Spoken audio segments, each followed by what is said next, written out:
ಯೋಹಾನನು ಬರೆದಂಥ ಸುವಾರ್ತೆ 10ನೇ ಅಧ್ಯಾಯ 11ನೇ ವಾಕ್ಯವನ್ನು ನಾವು ಓದಿ ನೋಡೋಣ. ನಾನೇ ಒಳ್ಳೆಯ ಕುರುಬನು, ಒಳ್ಳೆಯ ಕುರುಬನು ತನ್ನ ಕುರಿಗಳಿಗೋಸ್ಕರ ತನ್ನ ಪ್ರಾಣವನ್ನು ಕೊಡುತ್ತಾನೆ. ಹಲ್ಲೆಲೂಯಾ. ಇಲ್ಲಿ ನಮ್ಮ ಕರ್ತನಾದ ಯೇಸು ಕ್ರಿಸ್ತನು ನಾನೇ ಒಳ್ಳೆಯ ಕುರುಬನೆಂಬುದಾಗಿ ಅವರು ಹೇಳುವುದನ್ನು ನಾವು ಕಾಣ್ತೀವಿ. ಯೇಸು ಕ್ರಿಸ್ತನು ನಮಗೇನಾಗಿದ್ದಾರೆ? ಯೇಸು ಕ್ರಿಸ್ತನು ನಮಗೆ ಒಳ್ಳೆಯ ಕುರುಬನಾಗಿ ಅವರಿದ್ದಾರೆ. ಹಲ್ಲೆಲೂಯಾ. ಆಗ ಯೇಸು ಕ್ರಿಸ್ತನು ಒಳ್ಳೆಯ ಕುರುಬನಾಗಿ ನಮಗಿದ್ದುಕೊಂಡು ಅವ್ರೇನು ಮಾಡ್ತಾರೆ? ಅವರು ಒಳ್ಳೆಯ ಕುರುಬನಾಗಿದ್ದುಕೊಂಡು ನಮ್ಮನ್ನು ಪೋಷಿಸುತ್ತಾರೆ. ಹಲ್ಲೆಲೂಯಾ. ಕುರುಬನು ಪ್ರಧಾನವಾಗಿ ಮಾಡೋ ಕೆಲಸ ಏನು? ಕುರುಬನು ತನ್ನ ಕುರಿಗಳನ್ನೆಲ್ಲ ಕರ್ಕೊಂಡು ಹೋಗಿ ಬೆಟ್ಟ ಗುಡ್ಡಗಳಲ್ಲೆಲ್ಲ ಅವುಗಳನ್ನು ತಿರುಗಿಸಿ ಅವುಗಳಿಗೆ ಬೇಕಾಗಿರುವಂಥ ಹುಲ್ಲನ್ನು ಒದಗಿಸಿಕೊಟ್ಟು ಅವುಗಳನ್ನು ಸಂಜೆಗೆ ತಿರುಗಿ ಕರ್ಕೊಂಡ್ಬರ್ತಾರೆ. ಆಗ ಒಬ್ಬ ಕುರುಬ ಮಾಡುವಂಥ ಪ್ರಧಾನವಾದ ಕಾರ್ಯ ತನ್ನ ಕುರಿಗಳನ್ನು ಪೋಷಿಸುವಂಥದ್ದು. ಅದೇ ರೀತಿಯಾಗಿ ಯೇಸು ಕ್ರಿಸ್ತನು ನಮಗೆ ಒಳ್ಳೆಯ ಕುರುಬನಾಗಿದ್ದುಕೊಂಡು ಅವರು ನಮ್ಮನ್ನು ಪೋಷಿಸ್ತಾರೆ. ಹಲ್ಲೆಲೂಯಾ. ಅವರು ನಮ್ಮನ್ನು ಯಾವ ರೀತಿ ಪೋಷಿಸ್ತಾರೆ? 2 ರೀತಿಯಾಗಿ ಅವರು ನಮ್ಮನ್ನು ಪೋಷಿಸ್ತಾರೆ. ಒಂದು, ಅವರು ನಮಗೆ ಆತ್ಮೀಯ ಆಹಾರವನ್ನು ಕೊಟ್ಟು ಪೋಷಿಸ್ತಾರೆ. ಆತ್ಮೀಯ ಆಹಾರ ಯಾವುದು? ಅವರು ನಮಗೆ ಕೊಟ್ಟಿರುವಂಥ ತಮ್ಮ ವಾಕ್ಯ. ಆ ವಾಕ್ಯದಿಂದ ನಮ್ಮನ್ನು ಆತ್ಮೀಯವಾಗಿ ಅವರು ಪೋಷಿಸ್ತಾರೆ. ಮತ್ತು ಅವರ ಆತ್ಮೀಯ ಆಹಾರವನ್ನು ಕೊಡುವಂಥದ್ದು ಮಾತ್ರವಲ್ಲ, ಅವರ ಶಾರೀರಿಕವಾದ ಆಹಾರವನ್ನು ಸಹ ಕೊಟ್ಟು ನಮ್ಮನ್ನು ಅವರು ಪೋಷಿಸ್ತಾರೆ. ಹಲ್ಲೆಲೂಯಾ. ಈ ಲೋಕದಲ್ಲಿ ನಾವು ಶಾರೀರಿಕವಾಗಿ ಬದುಕೋದಕ್ಕೆ ನಮಗೆ ಆಹಾರ ಬೇಕು. ಆದರೆ ನಮಗೆ ಈ ಲೋಕದಲ್ಲಿ ಬದುಕೋದಕ್ಕೆ ಬೇಕಾಗಿರುವಂಥ ಈ ಶಾರೀರಿಕವಾದ ಆಹಾರವನ್ನು ಯೇಸು ಕ್ರಿಸ್ತನು ನಮಗೆ ಒದಗಿಸುವಾತನಾಗಿ ಅವರಿದ್ದಾರೆ. ಹಲ್ಲೆಲೂಯಾ. ಇವತ್ತು ನಿಮಗೆ ಬೇಕಾಗಿರುವಂಥ ಆಹಾರವನ್ನು ಅವರು ಒದಗಿಸಿ ಕೊಡ್ತಾರೆ. ಹಲ್ಲೆಲೂಯಾ. ಆದರೆ ಅನೇಕರು ಏನಂತ ಯೋಚನೆ ಮಾಡ್ತಾರೆ ಅಂತಂತಂದರೆ, ನಾನು ಆಚೆಗಡೆ ಹೋಗಿ ದುಡಿದು ಕಷ್ಟಪಟ್ಟು ಸಂಪಾದನೆ ಮಾಡಿ ತೊಗೊಂಡು ಬಂದಿಲ್ಲ ಅಂತಂತಂದರೆ ನಮಗೆ ಊಟ ಬಂದ್ಬಿಡುತ್ತಾ? ನಾನು ಆಚೆಗಡೆ ಹೋಗಿ ಕಷ್ಟಪಟ್ಟು ದುಡಿದು ಸಂಪಾದನೆ ಮಾಡಿ ಎಲ್ಲ ತಗೊಂಡು ಮನೆಗೆ ಬರ್ತೀನಿ, ಅದ್ರ ಕೊನೆಗೆ ಇವ್ರು ಹೇಳೋದೇನಂತಂದರೆ ಯೇಸುವೇ ಎಲ್ಲ ಕೊಟ್ಟಿದ್ದು ಅಂತ ಅಂದುಕೊಳ್ಳೋರು ಇರ್ತಾರೆ. ಆಗ ನೀವು ಆಚೆಗಡೆ ಹೋಗಿ ಕಷ್ಟಪಟ್ಟು ದುಡಿದು ಬೆವರು ಸುರಿಸಿ ಸಂಪಾದನೆ ಮಾಡಿ ಊಟವನ್ನು ತಗೊಂಬಂದಿದ್ದು ನಿಜ. ಆದರೆ ನೀವು ಆಚೆಗಡೆ ಹೋಗಿ ಕಷ್ಟಪಟ್ಟು ದುಡಿದು ಸಂಪಾದನೆ ಮಾಡಿ ಮನೆಗೆ ಊಟ ತಗೊಂಬರೋ ಹಾಗೆ ನಿಮಗೆ ಬಲವನ್ನು ಕೊಟ್ಟವರು ಯಾರು? ಬಲವನ್ನು ಕೊಟ್ಟ ಆತನು ಕರ್ತನಾದ ದೇವರು. ಹಲ್ಲೆಲೂಯಾ. ದೇವರ ಕೃಪೆ, ದೇವರ ಸಹಾಯ ಇಲ್ಲದೆ ಹೋದರೆ ಒಂದು ಮನುಷ್ಯ ಎದ್ದು ಮನೆಯಿಂದ ಹೊರಗಡೆ ಹೋಗೋದಕ್ಕೂ ಸಾಧ್ಯ ಇಲ್ಲ. ಆದರೆ ಒಂದು ಮನುಷ್ಯ ತಾನು ಎದ್ದು ಹೊರಗಡೆ ಹೋಗಿ ಕೆಲಸ ಮಾಡಿ ಸಂಪಾದನೆ ಮಾಡಿ ಮನೆಗೆ ಬೇಕಾದದನ್ನು ತರ್ತಾನೆ ಅಂತಂದರೆ ದೇವರು ಕೊಟ್ಟಂಥ ಕೃಪೆ, ಸಹಾಯ, ಬಲದಿಂದಲೇ ಅದು ಸಾಧ್ಯ. ಹಲ್ಲೆಲೂಯಾ. ಈ ಲೋಕದಲ್ಲಿ ಎಷ್ಟೋ ಅಸ್ವಸ್ಥರಾಗಿರುವಂಥವ್ರನ್ನ ನೋಡ್ತೀವಿ. ಸ್ವಾಧೀನ ಇಲ್ಲದಿರುವಂಥ ಎಷ್ಟೋ ಜನಗಳನ್ನ ನೋಡ್ತೀವಿ. ನೀವು ಸ್ವಾಧೀನ ಇಲ್ಲದಿರುವಂಥ ಯಾರನ್ನಾದ್ರೂ ನೋಡಿರ್ಬೋದು. ಕೆಲವರಿಗೆ ಕೈಗಳಲ್ಲಿ ಸ್ವಾಧೀನ ಇರೋದಿಲ್ಲ. ಅವರು ಕೈ ಅಲ್ಲಾಡಿಸೋದಕ್ಕೆ ಆಗೋದಿಲ್ಲ. ಆ ಕೈ ಯಾವ ಕಡೆ ಬಿದ್ದಿರುತ್ತೋ ಆ ಕಡೆನೇ ಇರುತ್ತೆ. ಅದನ್ನು ಎತ್ತಿ ಇಟ್ಕೊಳ್ಳೋಕ್ಕೂ ಕೂಡ ಅವ್ರ ಕೈಯಲ್ಲಿ ಆಗೋದಿಲ್ಲ. ಯಾರಾದರೂ ಬೇರೆಯವ್ರು ಬಂದು ಆ ಕೈನ ತೆಗೆದು ಈ ಕಡೆ ಇಡಬೇಕು. ಕಾಲು ಸ್ವಾಧೀನ ಇಲ್ಲದಿರುವಂಥವ್ರನ್ನ ನಾವು ನೋಡೋದಕ್ಕೆ ಸಾಧ್ಯ. ಅವ್ರ ಕಾಲನ್ನ ಅವರು ಅಲ್ಲಾಡಿಸೋದಕ್ಕೂ ಆಗೋದಿಲ್ಲ, ಜರುಗಿಸೋದಕ್ಕೂ ಆಗೋದಿಲ್ಲ. ಆಗ ಲೋಕದಲ್ಲಿ ಈ ರೀತಿ ಎಷ್ಟೋ ಜನಗಳಿದ್ದಾರೆ. ಒಂದು ವೇಳೆ ನೀವು ಸಹ ಅದೇ ರೀತಿ ಆಗಿದ್ರೆ ನೀವೇನು ಮಾಡ್ತಾ ಇದ್ರಿ? ಅನೇಕರು ಅನ್ಕೊಳ್ತಾರೆ, ನಾನು ಹೋಗಿ ಕಷ್ಟಪಟ್ಟು ದುಡಿದು ಸಂಪಾದನೆ ಮಾಡಿ ಎಲ್ಲ ತರ್ತಾ ಇದ್ದೀನಿ, ಇವರು ದೇವರೇ ಎಲ್ಲ ಮಾಡ್ತಾರೋದು ಅಂತ ಹೇಳ್ತಾರೆ ಅಂತ. ಆದರೆ ನೀನು ಅದೇ ರೀತಿಯಾಗಿ ಕೈಕಾಲು ಸ್ವಾಧೀನದವನಾಗಿ ಬಿದ್ದಿದ್ದರೆ ಅವಾಗೇನು ಮಾಡೋಕ್ಕಾಗ್ತಾ ಇತ್ತು? ಆದರೆ ನೀವು ಆ ಥರ ಸ್ವಾಧೀನ ಇಲ್ಲದವರಾಗಿ ಅಲ್ಲದೆ ಬಲವುಳ್ಳವರಾಗಿ ಆಚೆಗಡೆ ಹೊರಟು ಹೋಗಿ ಸಂಪಾದನೆ ಮಾಡೋ ಹಾಗೆ ಬಲವನ್ನು ಕೊಟ್ಟಿರುವ ಆತನು ಯಾರು? ಕರ್ತನಾದ ದೇವರು. ಹಲ್ಲೆಲೂಯಾ. ಆತನು ಬಲವನ್ನು ಕೊಡದೆ ಯಾರು ಸಹ ಎದ್ದು ಹೊರಟು ಹೋಗಿ ಆಚೆಗೆ ದುಡಿದು ಸಂಪಾದನೆ ಮಾಡಿ ತರೋದಕ್ಕೆ ಸಾಧ್ಯ ಇಲ್ಲ. ಒಂದು ವೇಳೆ ರಾತ್ರಿ ನೀವು ಮಲ್ಕೊಳ್ತೀರಾ ಅಂತ ಅಂದ್ಕೊಳ್ಳಿ. ಬೆಳಿಗ್ಗೆ ಎದ್ದು ಕೆಲಸಕ್ಕೆ ಹೋಗಬೇಕು, ಇಷ್ಟೆಲ್ಲ ಕೆಲಸ ಇದೆ ಮಾಡಬೇಕು ಅಂತೆಲ್ಲ ಯೋಚನೆ ಮಾಡ್ಕೊಂಡು ರಾತ್ರಿ ಮಲಗ್ತೀರಾ. ಆದರೆ ಬೆಳಗಾದ್ಮೇಲೆ ಕಣ್ಣು ಬಿಡ್ತೀರಾ. ಆದರೆ ನಿಮ್ಮಿಂದ ಕೈಗಳನ್ನು ಅಲ್ಲಾಡಿಸೋದಕ್ಕೆ ಆಗ್ತಾ ಇಲ್ಲ, ನಿಮ್ಮಿಂದ ಕಾಲುಗಳನ್ನು ಅಲ್ಲಾಡಿಸೋದಕ್ಕೆ ಆಗ್ತಾ ಇಲ್ಲ. ರಾತ್ರಿ ನಿಮ್ಮ ಕೈಗಳು ಸ್ವಾಧೀನ ಇಲ್ಲದವುಗಳಾಗಿ ಹೋಗ್ಬಿಟ್ಟಿದೆ. ರಾತ್ರಿ ನಿಮ್ಮ ಕಾಲುಗಳು ಸ್ವಾಧೀನ ಇಲ್ಲದವುಗಳಾಗಿ ಹೋಗ್ಬಿಟ್ಟಿದೆ. ಕಣ್ಣು ಮಾತ್ರ ತೆರೆದು ನೋಡೋಕ್ಕಾಗ್ತಾ ಇದೆ, ಕೈ ಕಾಲೇನು ಅಲರ್ಸೋಕ್ಕಾಗ್ತಾ ಇಲ್ಲ.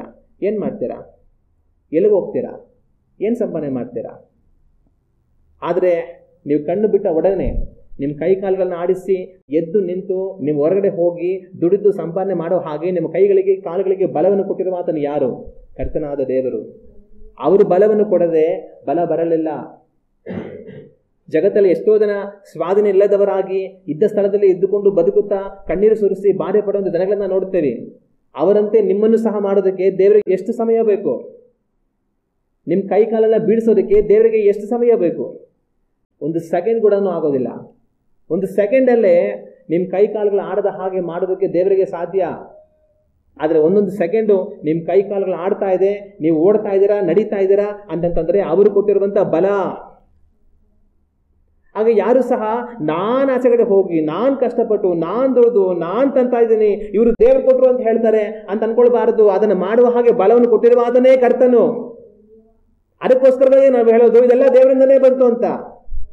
ನಿನ್ನ ಕೈ ಕಾಲಿಗೆ ಸ್ವಾಧೀನ ಇಲ್ಲದವர்களಾಗಿ ನಿನ್ನ ಮೂಲೆಯಲ್ಲಿ ಬಿಡೋ ಹಾಗೆ ದೇವರು ಮಾಡಿದಿದ್ರೆ ನೀನೇನು ಮಾಡ್ತಾ ಇದ್ದೆ?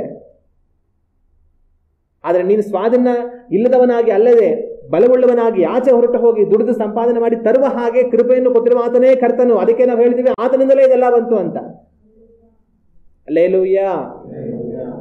ಅದರಿಂದ ನಾವು ಯಾವತ್ತೂ ಸಹ ಒಂದು ಯೋಚನೆ ಮಾಡಬಾರ್ದು, ಏನಂತ ನಾನು ಹೋಗಿ ದುಡಿದು ಕಷ್ಟಪಟ್ಟು ಸಂಪಾದನೆ ಮಾಡಿ ತರ್ತಾ ಇದ್ದೀನಿ ಅಂತ ಯಾವತ್ತು ಅನ್ಕೊಳ್ಬಾರ್ದು. ದೇವರೇ ನಾನು ಹೋಗಿ ದುಡಿದು ಕಷ್ಟಪಟ್ಟು ಸಂಪಾದನೆ ಮಾಡಿ ತರೋ ಥರ ಬಲವನ್ನು ಕೊಟ್ಟಿರುವ ನಿಲ್ ಸ್ವಾಮಿ.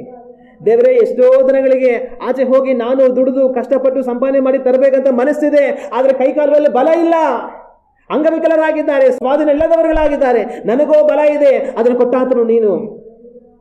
ದೇವರೇ ಅದಕ್ಕಾಗಿ ನನಗೆ ಸ್ತೋತ್ರ ಸ್ವಾಮಿ ಅಂತ ದೇವರನ್ನು ಮಹಿಮೆ ಪಡಿಸಬೇಕು. ಆದರೆ ನಾನು ಹೋದೆ, ನಾನು ಮಾಡಿದೆ, ನಾನು ತಂದೆ ಅಂತ ಅನ್ಕೊಳ್ಬಾರ್ದು. ಅದನ್ನು ಮಾಡುವಂತೆ ಕೃಪೆಯನ್ನು ಬಲವನ್ನು ಕೊಟ್ಟಿರುವ ಆತನು ಕರ್ತನು. ಹಲ್ಲೆಲೂಯಾ. ಒಂದು ಸರಿ ನನಗೆ ಏನಾಯಿತು ಅಂತಂದರೆ, ಸುಮಾರು ಒಂದು 3-4 ವರ್ಷಕ್ಕೆ ಮುಂಚೆ ರಾತ್ರಿ ಒಂದು 2 ಮೊಟ್ಟೆ ನಾನು ಊಟದ ಸಮಯದಲ್ಲಿ ತಿಂದೆ. ಸ್ವಲ್ಪ ಹಸಿರು ಕಾಳು ಪಲ್ಯ ಮಾಡಿದ್ವಿ, ಹಸಿರು ಕಾಳು ಪಲ್ಯ ತಿಂದೆ. ಅನ್ನ ಮತ್ತು ಸೊಪ್ಪು ಸಾರು ಏನೋ ಮಾಡಿದ್ರು ಅನಿಸುತ್ತೆ, ಅನ್ನ ಸೊಪ್ಪು ಸಾರು ಎಲ್ಲ ತಿಂದೆ. ಎಲ್ಲ ತಿಂದೆ, ಮಲಗಿದೆ, ಚೆನ್ನಾಗಿ ನಿದ್ದೆ ಮಾಡಿದೆ. ಆದರೆ ಒಂದು ಹೊತ್ತಲ್ಲಿ ಏನಾಯಿತು ಅಂತಂದರೆ ನಾನು ಸ್ವಲ್ಪ ಕಾಲು ನೋವು ಬರೋ ಥರ ನನಗೆ ನಿದ್ರೆ ಇಲ್ಲ ಅನ್ನಿಸ್ತು. ಏನೋ ಸ್ವಲ್ಪ ಕಾಲು ನೋಯ್ತಾ ಇದೆಯಲ್ಲ ಅಂತ ನಿದ್ರೆ ಇಲ್ಲ ಯೋಚನೆ ಮಾಡ್ಕೊಂಡು ನಾನು ಹಾಗೆ ಮಲಗಿಬಿಟ್ಟೆ. ಆದರೆ ಆಮೇಲೆ ಏನಾಯಿತು ಅಂತಂದರೆ ಬೆಳಿಗ್ಗೆ ನನಗೆ ಎಚ್ಚರಾದ ನಂತರ ಕಣ್ಣು ಬಿಡ್ತೀನಿ. ಕಣ್ಣು ಬಿಟ್ಟ ಮೇಲೆ ಸಹಜವಾಗಿ ಏನು ಮಾಡ್ತೀವಿ, ಹಾಸಿಗೆಯಿಂದ ನಾವು ಎದೊಳ್ಬೇಕಂತ ಪ್ರಯತ್ನ ಮಾಡ್ತೀವಿ. ಆಗ ಹಾಸಿಗೆಯಿಂದ ಎದೊಳ್ಳೋಣ ಅಂತ ಅಂದ್ಬಿಟ್ಟು ನಾನು ಕಾಲಿ ಕಡೆ ತಿರ್ಗ್ಸಕ್ಕೆ ಹೋದರೆ ಭಯಂಕರ ನೋವು ಅಂತಂದರೆ ನನ್ನ ಕೈಯಲ್ಲಿ ಅಲ್ಲಾಡ್ಸೋಕೆ ಆಗ್ತಾ ಇಲ್ಲ. ಸ್ವಲ್ಪ ಹಿಂಗೆ ಅಗಲ್ಸಕ್ಕೆ ಹೋದ್ರೂ ಕೂಡ ವಿಪರೀತವಾದ ನೋವು. ನಾನು ಅಯ್ಯಯ್ಯೋ ಏನಪ್ಪ ನೋವಿದು ಅಂತ, ಏನು ಇಷ್ಟೊಂದು ನೋವು ಬಂದ್ಬಿಟ್ಟಿದೆಯಲ್ಲ ಅಂತ ಅಂದ್ಕೊಂಡು ಆಮೇಲೆ ನಮ್ಮ ಮನೆಯವ್ರಿಗೆ ಹೇಳಿದ್ರೆ ನನ್ನ ಕೈಯಲ್ಲಿ ಕಾಲು ಅಲ್ಲಾಡ್ಸೋಕೆ ಆಗ್ತಾ ಇಲ್ಲ ಅಂತಂತ ನಮ್ಮ ಮನೆಯವರು ಅಲ್ಲ ಆಗ್ತಾ ಇಲ್ವಾ ಕಾಲು ಅಲ್ಲಾಡ್ಸೋಕ್ಕೆ, ಇದೇನು ಹಿಂಗೆ ಹೇಳ್ತಾ ಇದ್ದೀರಾ ಅಂತ ಅವರು ಇರೋ ಒಂದು ನಿಮಿಷ ಅಂದ್ಬಿಟ್ಟು ಕಾಲು ಹಿಂಗೆ ಎತ್ತಿಟ್ರೆ ನನಗೆ ಪ್ರಾಣ ಹೋಗಂಗೆ ಆಗ್ತಾ ಇದೆ. ಅಯ್ಯಯ್ಯೋ ಮುಟ್ಬೇಡಿ ನನಗೆ ಪ್ರಾಣ ಹೋಗೋದಾರ ಆಗ್ತಾ ಇದೆ, ಕಾಲು ಮುಟ್ಬೇಡಿ, ಹಂಗೆ ಇರಲಿ ಬಿಡಿ ಅಂತವು ನಾನು ಅಂತೆ. ನಮ್ಮನೆಯವರಿಗೆ ಒಂದೇ ಆಶ್ಚರ್ಯ, ಇದೇನಪ್ಪ ಇದು ರಾತ್ರಿ ಎಲ್ಲ ಚೆನ್ನಾಗಿದ್ದು ಮಲಗಿದವರು ಇವಾಗ ಬೆಳಗ್ಗೆ ನೋಡಿದ್ರೆ ಕಾಲು ಅಲ್ಲಾಡ್ಸೋಕೆ ಆಗ್ತಾ ಇಲ್ಲ ಅಂತ ಹೇಳ್ತಾ ಇದ್ದಾರೆ. ಒಂದು ಸ್ವಲ್ಪ ನಾನಾರ ಕಾಲಿ ಕಡೆ ಇಡ್ತೀನಿ ಅಂತಂದರೆ ಅಯ್ಯೋ ಕಾಲು ಮುಟ್ಬೇಡ ಅಂತಾರಲ್ಲ, ಏನಪ್ಪ ಆಯಿತು ನಮ್ಮ ಮನೆಯವರಿಗೆ ಅಂತ ನಮ್ಮನೆಯವರಿಗೆ ದೊಡ್ಡ ಆಶ್ಚರ್ಯ. ನನಗೆ ಆಶ್ಚರ್ಯ, ಯಾಕಪ್ಪ ಏನಾಯಿತು ಅಂತ ಅಂದ್ಬಿಟ್ಟು. ಆಮೇಲೆ ಸರಿ ಹೆಂಗೋ ನಮ್ಮ ಮನೆಯವ್ರು ಸ್ವಲ್ಪ ಕಾಲು ಆ ಕಡೆ ಎಲ್ಲ ಎತ್ತಿಟ್ಟು ಹಾಸಿಗೆಯಿಂದ ಕೆಳಗಡೆ ಇಳಿಸಿ ನಾನು ಕುತ್ಕೊಂಡು ಆಮೇಲೆ ಸರಿ ನಿಂತ್ಕೊಳ್ಳೋಣ ಅಂತ ಅಂದ್ಬಿಟ್ಟು ನಿಂತ್ಕೊಳ್ಳೋಕೆ ಪ್ರಯತ್ನ ಮಾಡಿದ್ರೆ ನನ್ನ ಕೈಲಿ ಆಗ್ತಾ ಇಲ್ಲ, ಕಾಲು ಊರೋದಕ್ಕೆ ಆಗ್ತಾ ಇಲ್ಲ, ಕಾಲ ಮೇಲೆ ಬಲ ಬಿಡೋದಕ್ಕೆ ಆಗ್ತಾ ಇಲ್ಲ. ಸರಿ ನಮ್ಮ ಮನೆಯವ್ರು ಸ್ವಲ್ಪ ಸಪೋರ್ಟ್ ಕೊಟ್ಟರು, ನಿಲ್ಲಿಸ್ತೀನಿ ಬನ್ನಿ ಅಂತ ಅಂದ್ಬಿಟ್ಟು. ಅವ್ರು ಸ್ವಲ್ಪ ಸಪೋರ್ಟ್ ತೊಗೊಂಡು ನಿಂತ್ಕೊಂಡು ಆಮೇಲೆ ಸ್ವಲ್ಪ ಕಾಲ ಮೇಲೆ ಭಾರ ಬಿಡೋಕ್ಕೆ ಅಂತ ನಾನು ಹೋದರೆ ನಾನು ಹಂಗೆ ಕೆಳಗಡೆ ಬಿದ್ದೋಗೋದಾರ ಆಗ್ತಾ ಇಲ್ಲ ಭಾರ ಬಿಡೋದಕ್ಕೆ. ಕಾಲುಗಳು ನನ್ನ ಶರೀರದ ಬಾಲವನ್ನು ತಡೀತಾ ಇಲ್ಲ. ಸರಿ ಹೋಗ್ಲಿ, ಆಮೇಲೆ ಈ ಕಡೆ ಕಂಪ್ಯೂಟರ್ ಟೇಬಲು, ಆ ಕಡೆ ಬಾಗಿಲು, ಆ ಕಡೆ ಡ್ರಮ್ಮು, ಆ ಕಡೆ ಗೋಡೆ, ಅದು ಇದು ಇಟ್ಕೊಂಡು ನಿಂತ್ಕೊಳ್ಳೋಕೆ ಪ್ರಯತ್ನ ಮಾಡ್ತಾ ಇದ್ದೀನಿ, ಆಗ್ತಾ ಇಲ್ಲ. ನಿಂತ್ಕೊಳ್ಳೋಕೆ ಹೋದ್ರೆ ನಾನು ಬಿದ್ದೋಗ್ತಾ ಇದ್ದೀನಿ. ಕೊನೆಗೆ ಅಯ್ಯೋ ನನ್ನ ಕೈಯಲ್ಲಿ ಆಗ್ತಾ ಇಲ್ಲ ಅಂತ ಅಂದ್ಬಿಟ್ಟು ನಾನು ಕುತ್ಕೊಂಡ್ಬಿಟ್ಟೆ. ಆಗ ದಿನ ಎಲ್ಲ ಏನಾಯಿತು ಅಂತಂದರೆ ನನ್ನ ಸಮಯ ಹಂಗೆ ಹೋಯ್ತು, ಕಾಲು ಅಲ್ಲಾಡ್ಸೋಕ್ಕೆ ಆಗಲಿಲ್ಲ. ಆದರೆ ಕೊನೆಗೆ ಹೋಗ್ತಾ ಸಾಯಂಕಾಲ ಆಗೋಷ್ಟರಲ್ಲಿ ಸ್ವಲ್ಪ ಬದಲಾವಣೆ ಆಯಿತು. ಒಂದು ಸ್ವಲ್ಪ ಕಾಲು ಅಲ್ಲಾಡಿಸೋದಕ್ಕೆ ನನಗೆ ಸಾಧ್ಯತೆ ಆಯಿತು. ಕೊನೆಗೊಂದು 2-3 ದಿವಸ ಕಳೆಯುವಷ್ಟರಲ್ಲಿ ಸ್ವಲ್ಪ ಸಾಧಾರಣ ಆದೆ. ಆದರೂ ಸಹ ಎಷ್ಟೋ ದಿನಗಳವರೆಗೂ ಸಹ ನನಗೆ ಸಿಂಪ್ಟಮ್ಸ್ ಅದೇ ಥರನೇ ಇತ್ತು. ಹಂಗಂತಂದರೆ ನಾನು ವೇಗವಾಗಿ ನಡೆಯೋದಕ್ಕಾಗ್ತಾ ಇರಲಿಲ್ಲ, ಜಲ್ದಿ ಎಲ್ಲಿಗೂ ಹೋಗೋದಕ್ಕಾಗ್ತಾ ಇರಲಿಲ್ಲ. ಒಂದ್ಸಲಿ ನಾನು ಸುಮಾರು ದಿವಸ ಕಳೆದ ಮೇಲೆ ಒಂದು ಹೋಟ್ಲಿಗೆ ಅಂತ ಹೋಗಿದ್ದೆ. ಆ ಹೋಟ್ಲಿಗೆ ಹೋಗಿರುವಾಗ ಒಂದು ಮೆಟ್ಲು ಕೆಳಗಡೆ ಇಳಿಬೇಕು ಆ ಹೋಟ್ಲಿಗೆ. ನಾನು ಏನು ಮಾಡಿದೆ, ಸುಮ್ಮನೆ ಹಂಗೆ ಹೋಗ್ಬಿಟ್ಟು ಕೆಳಗಡೆ ಇಳಿದಿದ ತಕ್ಷಣ ಏನಾಯ್ತು ಅಂದರೆ ನನ್ನ ಕಾಲು ಹಂಗೆ ಕಳಕ್ಕಂದ್ಬಿಡ್ತು. ಒಂದು ಕ್ಷಣ ತಕ್ಷಣಕ್ಕೆ ನನ್ನ ಕಾಲು ತೂಕ ಹೊರತಾ ಇರಲಿಲ್ವಲ್ಲ, ಆ ಥರ ಫೀಲಿಂಗ್ ಆಗೋಯ್ತು. ಆಗ್ಬಿಟ್ಟೆ ಹಂಗೆ ಕೂತ್ಕೊಂಡ್ಬಿಟ್ಟೆ ಅಲ್ಲೇ ನೆಲದಲ್ಲಿ. ಅಲ್ಲಿ ಹೋಟೆಲ್ ಇದ್ದವರು 4 ಜನ ಹಾಗೆ ಬಂದು ಅಯ್ಯೋ ಯಾರೋ ಬಿದ್ದೋಗ್ಬಿಟ್ರು ಅಂತ ಅಂದ್ಕೊಂಡು ನನ್ನ ಕಾಲಿಟ್ಟೆ, ನನ್ನ ಶರೀರದ ತೂಕವನ್ನು ತಡಿಲಿಲ್ಲ. ಅದು ಒಂಥರ ಕಳಕ್ಕಂತ ನಾನು ಕೂತ್ಕೊಂಡ್ಬಿಟ್ಟೆ ಅಲ್ಲೇ. ತಿರ್ಗಿ ಆಮೇಲೆ ಏನಿಲ್ಲ ಬಿಡಿ ಅಂತ ಮತ್ತೆ ನಿಂತ್ಕೊಂಡೆ. ಆಗ ಆ ಒಂದು 2-3 ದಿವಸದಲ್ಲಿ ಸರೋದ್ರು ಕೂಡ ಅಲ್ಲಿಂದ ಎಷ್ಟೋ ದಿನಗಳವರೆಗೂ ನನಗೆ ಯಾವಾಗ ಸ್ವಲ್ಪ ಭಯ ಇರೋದು. ನಡೆಯುವಾಗ ಸಡನ್ ಆಗಿ ಏನಾದ್ರು ಆ ಥರ ಆಗ್ಬಿಟ್ರೆ ಹಂಗೆ ಕುತ್ಕೊಂಡಂಗೆ ಆಗ್ಬಿಡುತ್ತೆ, ಬಿದೋಗಂಗೆ ಆಗ್ಬಿಡುತ್ತೆ, ಅಂದರೆ ಎಲ್ಲಿ ಏನಾಗ್ಬಿಡುತ್ತೋ ಅಂತ ಕೆಲವು ಸಲ ನನಗೆ ಅನ್ನಿಸ್ತಾ ಇರೋದು.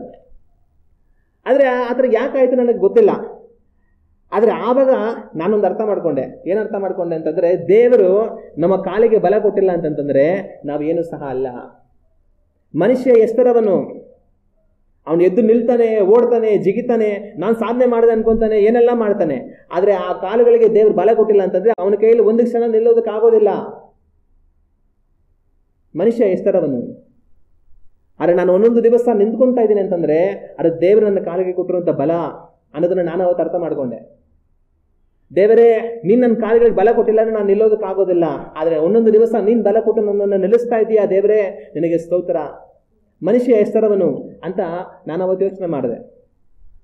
ಆಗ ಯಾರಾದರೂ ನಾನು ಆಚೆಗಡೆ ಹೋಗಿ ನಾನು ದುಡಿದು, ನಾನು ಕಷ್ಟಪಟ್ಟು, ನಾನು ಸಂಪಾದನೆ ಮಾಡಿ ಎಲ್ಲ ತರ್ತಾ ಇದ್ದೇನೆ ಅಂದರೆ ನೀನು ಆಚೆ ಹೋಗಿ ದುಡಿದು ಕಷ್ಟಪಟ್ಟು ತರ ನಿನ್ನ ಕಾಲುಗಳಿಗೆ ಬಲ ಕೊಟ್ಟವನೇ ಕರ್ತನು. ಅದಕ್ಕೋಸ್ಕರವಾಗಿಯೇ ನಾವು ಹೇಳೋದು ಎಲ್ಲ ಆತನಿಂದಲೇ ಬಂದಿತ್ತೆಂಬುದಾಗಿ. ಹಲ್ಲೆಲೂಯಾ. ಅನೇಕರು ನಾನು ದಿನ ಎಲ್ಲ ನಿಂತು ಸಂಪಾದನೆ ಮಾಡ್ಕೊಂಡು ಬಂದಿದ್ದೀನಿ ಅಂತ ಅನ್ಕೊಳ್ತಾರೆ. ದಿನ ಎಲ್ಲ ನಿಂತ್ಕೊಳ್ಳೋ ಹಾಗೆ ಬಲ ಕೊಟ್ಟವರು ಯಾರು? ಅವರೇ. ಅವ್ರು ಬಲ ಕೊಟ್ಟಿಲ್ಲ ಅಂದರೆ ನಿಲ್ಲೋದಕ್ಕೆ ಸಾಧ್ಯ ಇಲ್ಲ. ದೇವರ ವಾಕ್ಯದಲ್ಲಿ ಯೆರೊಬ್ಬಾಮನಂತ ಒಬ್ಬ ರಾಜ ಇರ್ತಾನೆ. ಈ ಯೆರೊಬ್ಬಾಮ್ ಅನ್ನೋ ರಾಜ ಏನು ಮಾಡ್ತಾನೆ, ದೇವರು ತನ್ನನ್ನು ರಾಜ ಮಾಡಿದ್ಮೇಲೆ ತಾನು ದೇವರ ಮಾತಿಗೆ ಕಿವಿ ಕೊಡೋದಿಲ್ಲ. ಇಸ್ರಾಯೇಲ್ ಜನಗಳನ್ನು ದೇವರಿಗೆ ವಿರುದ್ಧವಾಗಿ ಅವನು ನಡೆಸಿಬಿಡ್ತಾನೆ. ಆಗ ದೇವರು ಏನು ಮಾಡ್ತಾರೆ, ಒಬ್ಬ ಪ್ರವಾದಿಯನ್ನು ತನ್ನ ಹತ್ರ ಕಳಿಸಿ ತಾನು ಮಾಡುವಂಥ ಕಾರ್ಯಗಳಿಗೆ ವಿರುದ್ಧವಾಗಿ ಪ್ರವಾದನೆಯನ್ನು ದೇವರು ನಡೆಸ್ತಾರೆ. ಆದರೆ ಆ ಪ್ರವಾದಿ ಬಂದು ತನಗೆ ವಿರುದ್ಧವಾಗಿ ಪ್ರವಾದನೆ ಮಾಡಿದಾಗ ಈ ಅರಸನಿಗೆ ತುಂಬ ಕೋಪ ಬರುತ್ತೆ. ಅವನೇನು ಮಾಡ್ತಾನೆ, ಕೈ ಚಾಚಿ ಅವನನ್ನು ಹಿಡಿಯಿರಿ ಅಂತ ಸೈನಿಕರಿಗೆ ಅಪ್ಪಣೆ ಕೊಡ್ತಾನೆ. ಆದರೆ ಅವನು ಹಿಡಿಯಿರಂತೆ ಕೈ ಚಾಚಿ ಅಪ್ಪಣೆ ಕೊಡ್ತಾನೆ. ಆದರೆ ಆಮೇಲೆ ಏನಾಗುತ್ತೆ ಅಂದರೆ ತಿರುಗಿ ಆ ಕೈ ಬರೋದಿಲ್ಲ. ಆ ಕೈ ಒಣಗಿ ಹೋಗುತ್ತೆ, ಅದು ಮರಗತ್ತಿ ಹೋಗುತ್ತೆ. ಅವನು ಚಾಚಿದ ಕೈ ಹಾಗೆ ಇದು ಬಿಡುತ್ತೆ. ಇವನೇನು ಮಾಡ್ತಾನೆ, ಹಂಗೆ ಹೇಳ್ಬಿಟ್ಟು ಕರ್ಕೊಂಬನ್ನಿ ಇಲ್ಲ ಅವನ ಹತ್ರ ನೆನೆಸ್ಕೊಂಡು ಕೈನ ಎಳೆಯೋದಕ್ಕೆ ಪ್ರಯತ್ನ ಮಾಡಿದ್ರೆ ಕೈ ಬರೋದಿಲ್ಲ. ಚಾಚಿದ ಕೈ ಹಾಗೇ ಇದೆ, ಅದನ್ನು ಅಲ್ಲಾಡ್ಸೋಕ್ಕಾಗ್ತಾ ಇಲ್ಲ, ತೆಗಿಯೋಕ್ಕಾಗ್ತಾ ಇಲ್ಲ, ನಿಂತ್ಕೊಂಡಿದೆ. ರಾಜನಿಗೆ ಅರ್ಥ ಆಯಿತು, ನನಗೆ ಏನೋ ಎಡವಟ್ಟಾಯಿತು, ನಾನು ದೇವರ ಪ್ರವಾದಿಗೆ ವಿರುದ್ಧವಾಗಿ ಕೈ ಚಾಚಿದೆ, ಅವನನ್ನು ಹಿಡಿಸ್ಬೇಕು ಅಂತ ಹೇಳಿ ದೇವರನ್ನ ಕೈನ ಹಾಗೆ ನಿಲ್ಲಿಸ್ಬಿಟ್ರು ಅನ್ನೋದು ಅವ್ನಿಗೆ ಅರ್ಥ ಆಯಿತು. ನಾನು ಮಾಡ್ತಾ ಇರೋದು ಪಾಪ ಕೃತ್ಯಗಳು, ಅದಕ್ಕೆ ವಿರುದ್ಧವಾಗಿ ದೇವರು ನನಗೆ ಶಿಕ್ಷೆಯನ್ನು ಕೊಡ್ತಾ ಇದ್ದಾರೆ, ದಂಡನೆಯನ್ನು ಕೊಡ್ತಾ ಇದ್ದಾರೆ ಅನ್ನೋದು ಅವ್ನಿಗೆ ಅರ್ಥ ಆಯಿತು. ಆಗ ಏನು ಮಾಡ್ತಾನೆ, ಆ ಪ್ರವಾದಿ ಹತ್ರನೇ ಕೇಳ್ಕೊಳ್ತಾನೆ, ದಯವಿಟ್ಟು ಪ್ರಾರ್ಥನೆ ಮಾಡು, ದೇವರು ನನ್ನ ಕೈಯನ್ನು ಇಂಥಗಳು ಹಾಗೆ ಮಾಡಲಿ ಅಂತ. ಆಗ ಆ ಪ್ರವಾದಿ ಪ್ರಾರ್ಥನೆ ಮಾಡ್ತಾನೆ. ಆಮೇಲೆ ಅವನ ಕೈ ಸರಿ ಹೋಗಿ ಅದು ಹಿಂದೆ ಬರುತ್ತೆ. ಆಗ ದೇವರು ಒಬ್ಬನ ಕೈಯನ್ನಾಗಲಿ ಕಾಲನ್ನಾಗಲಿ ಮರಗಟ್ಟು ಹಾಗೆನೋ ಸ್ವಾಧೀನ ಇಲ್ಲದ ಹಾಗೆ ಮಾಡೋದನ್ನು ದೇವರಿಗೆ ಎಷ್ಟೊತ್ತು. ಅದು ಇವತ್ತು ನಿಮ್ಮ ಕೈಕಾಲು ಆಡ್ತಾ ಇದೆ, ಅದಕ್ಕೆ ಬಲ ಇದೆ ಅಂತಂದರೆ ಅವರು ಕೊಟ್ಟಿರುವಂಥ ಕೃಪೆ. ಅದರಿಂದ ನಾವೇನು ಮಾಡಬೇಕು, ಯಾವತ್ತೂ ಸಹ ನಾವು ನಮ್ಮನ್ನು ಹೆಚ್ಚಿಸಿಕೊಳ್ಳಬಾರದು. ನನ್ನ ಬಲದಿಂದ, ನನ್ನ ಸಾಮರ್ಥ್ಯದಿಂದ ನಾನೆಲ್ಲ ಮಾಡಿಬಿಟ್ಟೆ ಅಂತ ನಮ್ಮನ್ನು ಮಾಡುವ ಹಾಗೆ ಮಾಡಿರುವ ಆತನೇ ಕರ್ತನು. ಹಲ್ಲೆಲೂಯಾ. ಇನ್ನು ಕೆಲವರು ಏನು ಅನ್ಕೊಳ್ತಾರೆ ಅಂತಂತಂದರೆ, ನನಗಿರುವಂಥ ಜ್ಞಾನದಿಂದ, ನನಗಿರುವಂಥ ತಿಳುವಳಿಕೆಯಿಂದ ನಾನು ಹೋಗಿ ವ್ಯಾಪಾರ ಮಾಡಿ ಇಷ್ಟೆಲ್ಲ ಸಂಪಾದನೆ ಮಾಡ್ಕೊಂಡು ಬಂದಿದ್ದೇನೆ, ನಾನು ತುಂಬ ಬುದ್ಧಿವಂತನಾಗಿ ನನ್ನ ಜ್ಞಾನವನ್ನು ಉಪಯೋಗಿಸಿ, ನನ್ನ ತಿಳುವಳಿಕೆಯನ್ನು ಉಪಯೋಗಿಸಿ ವ್ಯಾಪಾರ ವಹಿವಾಟುಗಳನ್ನು ಮಾಡಿ ಇಷ್ಟೆಲ್ಲ ಸಂಪಾದನೆ ಮಾಡ್ಕೊಂಡು ಬಂದಿದ್ದೀನಿ ಅಂತ ಯೋಚನೆ ಮಾಡ್ಕೊಳ್ತಾರೆ. ಆದರೆ ಒಂದು ವ್ಯಕ್ತಿ ತನ್ನ ಜ್ಞಾನ, ತಿಳುವಳಿಕೆ, ಅರಿವಿನಿಂದ ಬುದ್ಧಿವಂತನಾಗಿ ಹೋಗಿ ವ್ಯಾಪಾರ ಮಾಡಿ ಸಂಪಾದನೆ ಮಾಡಿಕೊಂಡು ಬರೋ ರೀತಿಯಾಗಿ ಆ ವ್ಯಕ್ತಿಗೆ ಬುದ್ಧಿ, ಜ್ಞಾನ, ತಿಳುವಳಿಕೆ ಇವುಗಳನ್ನು ಕೊಟ್ಟವರು ಯಾರು? ಅದನ್ನು ಕೊಟ್ಟವರೇ ಕರ್ತನಾದ ದೇವರು. ಹಲ್ಲೆಲೂಯಾ. ಈ ಲೋಕದಲ್ಲಿ ಬುದ್ಧಿಮಾಂದ್ಯವರುಗಳನ್ನು ನಾವು ನೋಡ್ತೇವೆ. ಅವ್ರೇನು ಮಾಡ್ತಾರೆ, ಬುದ್ಧಿಮಾಂದ್ಯವರು? ಅವ್ರ ಜೊತೆ ನೀವು ಮಾತಾಡಿದ್ರೆ ಅವ್ರು ನಿಮ್ಮ ಜೊತೆ ಮಾತಾಡೋದಿಲ್ಲ, ನೀವು ಹೇಳೋದಕ್ಕೆ ಅವ್ರು ಸ್ಪಂದಿಸೋದಿಲ್ಲ. ನೀವು ಅವ್ರ ಹತ್ರ ಇರುವಂಥದ್ದು ಏನನ್ನಾರು ಎತ್ಕೊಂಡ್ಬಿಟ್ರು ಕೂಡ ಅವ್ರು ಏನು ಪ್ರತಿಕ್ರಿಯೆ ಕೊಡೋದಿಲ್ಲ, ಅವ್ರಿಗೆ ಏನು ಅರ್ಥ ಆಗೋದಿಲ್ಲ. ಅವ್ರು ಎಲ್ಲೋ ನೋಡ್ತಾ ಇರ್ತಾರೆ, ಏನೋ ಮಾತಾಡ್ತಾ ಇರ್ತಾರೆ, ಏನೋ ಮಾಡ್ತಾ ಇರ್ತಾರೆ, ಎಲ್ಲೋ ಹೋಗ್ತಾ ಇರ್ತಾರೆ. ಅವರು ಬೇರೆದೇ ಪ್ರಪಂಚದಲ್ಲಿ ಇರ್ತಾರೆ. ಆ ಬುದ್ಧಿಮಾಂದ್ಯವರಿಗೆ ನಮ್ಮ ಮೇಲೆ ಗಮನ ಇರೋದಿಲ್ಲ, ತನ್ನ ಸುತ್ತಮುತ್ತ ಏನು ನಡೀತಾ ಇದೆ ಅನ್ನೋ ಗಮನ ಇರೋದಿಲ್ಲ. ಆದರೆ ಅಂಥವ್ರನ್ನ ನೋಡುವಾಗ ಮನಸ್ಸಿಗೆ ತುಂಬ ಬಾಧೆ ಆಗುತ್ತೆ. ಅಯ್ಯೋ ಪಾಪ, ಬುದ್ಧಿಮಾಂದ್ಯವರುಗಳಾಗಿ ಇವರಿದ್ದಾರಲ್ಲ ಅಂತ ಅವ್ರು ನೋಡುವಾಗ ಮನಸ್ಸಿಗೆ ಬಾಧೆ ಆಗುತ್ತೆ. ಆದರೆ ನೀವು ಆ ಬುದ್ಧಿಮಾಂದ್ಯವರಲ್ಲಿ ಒಬ್ಬರಂತಾಗದೆ ಬುದ್ಧಿ ಉಳ್ಳವರಾಗಿ ಇರೋ ಹಾಗೆ ಮಾಡಿರುವಾತನು ಯಾರು? ಕರ್ತನು.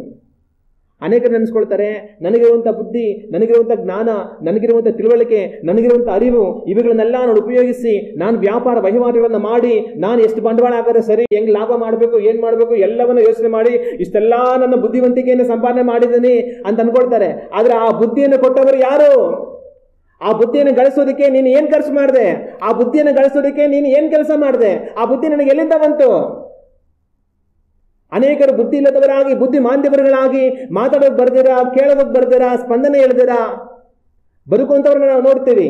ಆದ್ರೆ ಅಂತವರಲ್ಲಿ ನೀನು ಸಹ ಒಬ್ಬನಾಗದೆ ಬುದ್ಧಿ ಉಳ್ಳವನಾಗಿರುವ ಹಾಗೆ ನಿನಗೆ ಅವಕಾಶವನ್ನು ಕೊಟ್ಟವರು ಯಾರು? ಕರ್ತನಾದ ದೇವರು. ಒಂದು ವೇಳೆ ಯಾರಾದರೂ ನನ್ನ ತಿಳುವಳಿಕೆ, ನನ್ನ ಜ್ಞಾನ, ನನ್ನ ಅರಿವು ಅಂತ ಅನ್ಕೊಂಡ್ರೆ ಅವರನ್ನ ಬುದ್ಧಿಮಾಂದ್ಯವರಾಗಿ ಮಾಡೋದಕ್ಕೆ ದೇವರಿಗೆ ಎಷ್ಟು ಸಮಯ ಬೇಕು? ನನ್ನ ತಿಳುವಳಿಕೆ, ನನ್ನ ಆಲೋಚನೆ, ನನ್ನ ಜ್ಞಾನ ಅಂತ ಅನ್ಕೊಳ್ಳೋರಿಗೆ ಅವ್ರ ಬುದ್ಧಿಯನ್ನು ತೆಗೆದು ಹಾಕಿ ಅವರನ್ನ ಹುಚ್ಚರಾಗಿ ಮಾಡೋದಕ್ಕೆ ದೇವರಿಗೆ ಎಷ್ಟು ಸಮಯ ಬೇಕು? ಒಂದು ಗಳಿಗೆಯಲ್ಲಿ ಬುದ್ಧಿವಂತರನ್ನ ದೇವರು ಹುಚ್ಚನಾಗಿ ಮಾಡಬಹುದು. ನಮಗೆ ಜ್ಞಾನ ಇದೆ, ನಮಗೆ ತಿಳುವಳಿಕೆ ಇದೆ, ಅರಿವಿದೆ, ನಾವೆಲ್ಲ ರೀತಿ ಚೆನ್ನಾಗಿದ್ದೇವೆ. ಆಸ್ಪತ್ರೆಗಳಲ್ಲಿ ಹೋಗಿ ಬುದ್ಧಿಮಾಂದ್ಯವರನ್ನ ನೋಡಿ ಅವ್ರು ಯಾವ ರೀತಿ ಇರ್ತಾರೆ. ನೀವು ಸಹ ಅವರಲ್ಲಿ ಒಬ್ಬರಾಗಿ ಇದ್ರೆ ನಿಮ್ಮ ಪರಿಸ್ಥಿತಿ ಯಾವ ರೀತಿ ಇರುತ್ತೆ ಯೋಚನೆ ಮಾಡಿ. ನಿಮಗೆ ಚೆನ್ನಾಗಿ ತಿಳುವಳಿಕೆ ಇರ್ಬೋದು, ಚೆನ್ನಾಗಿ ಯೋಚನೆ ಇರ್ಬೋದು, ಚೆನ್ನಾಗಿ ಆಲೋಚನೆ ಮಾಡುವಂತ ಜ್ಞಾನ ಇರ್ಬೋದು, ಎಲ್ಲ ಇರ್ಬೋದು. ಆದ್ರೆ ನೀವು ಸಹ ಅವರಲ್ಲಿ ಒಬ್ಬರಂತಾಗಿದ್ದರೆ ನೀವು ಯಾವ ತರ ಇರ್ತಾ ಇದ್ರಿ?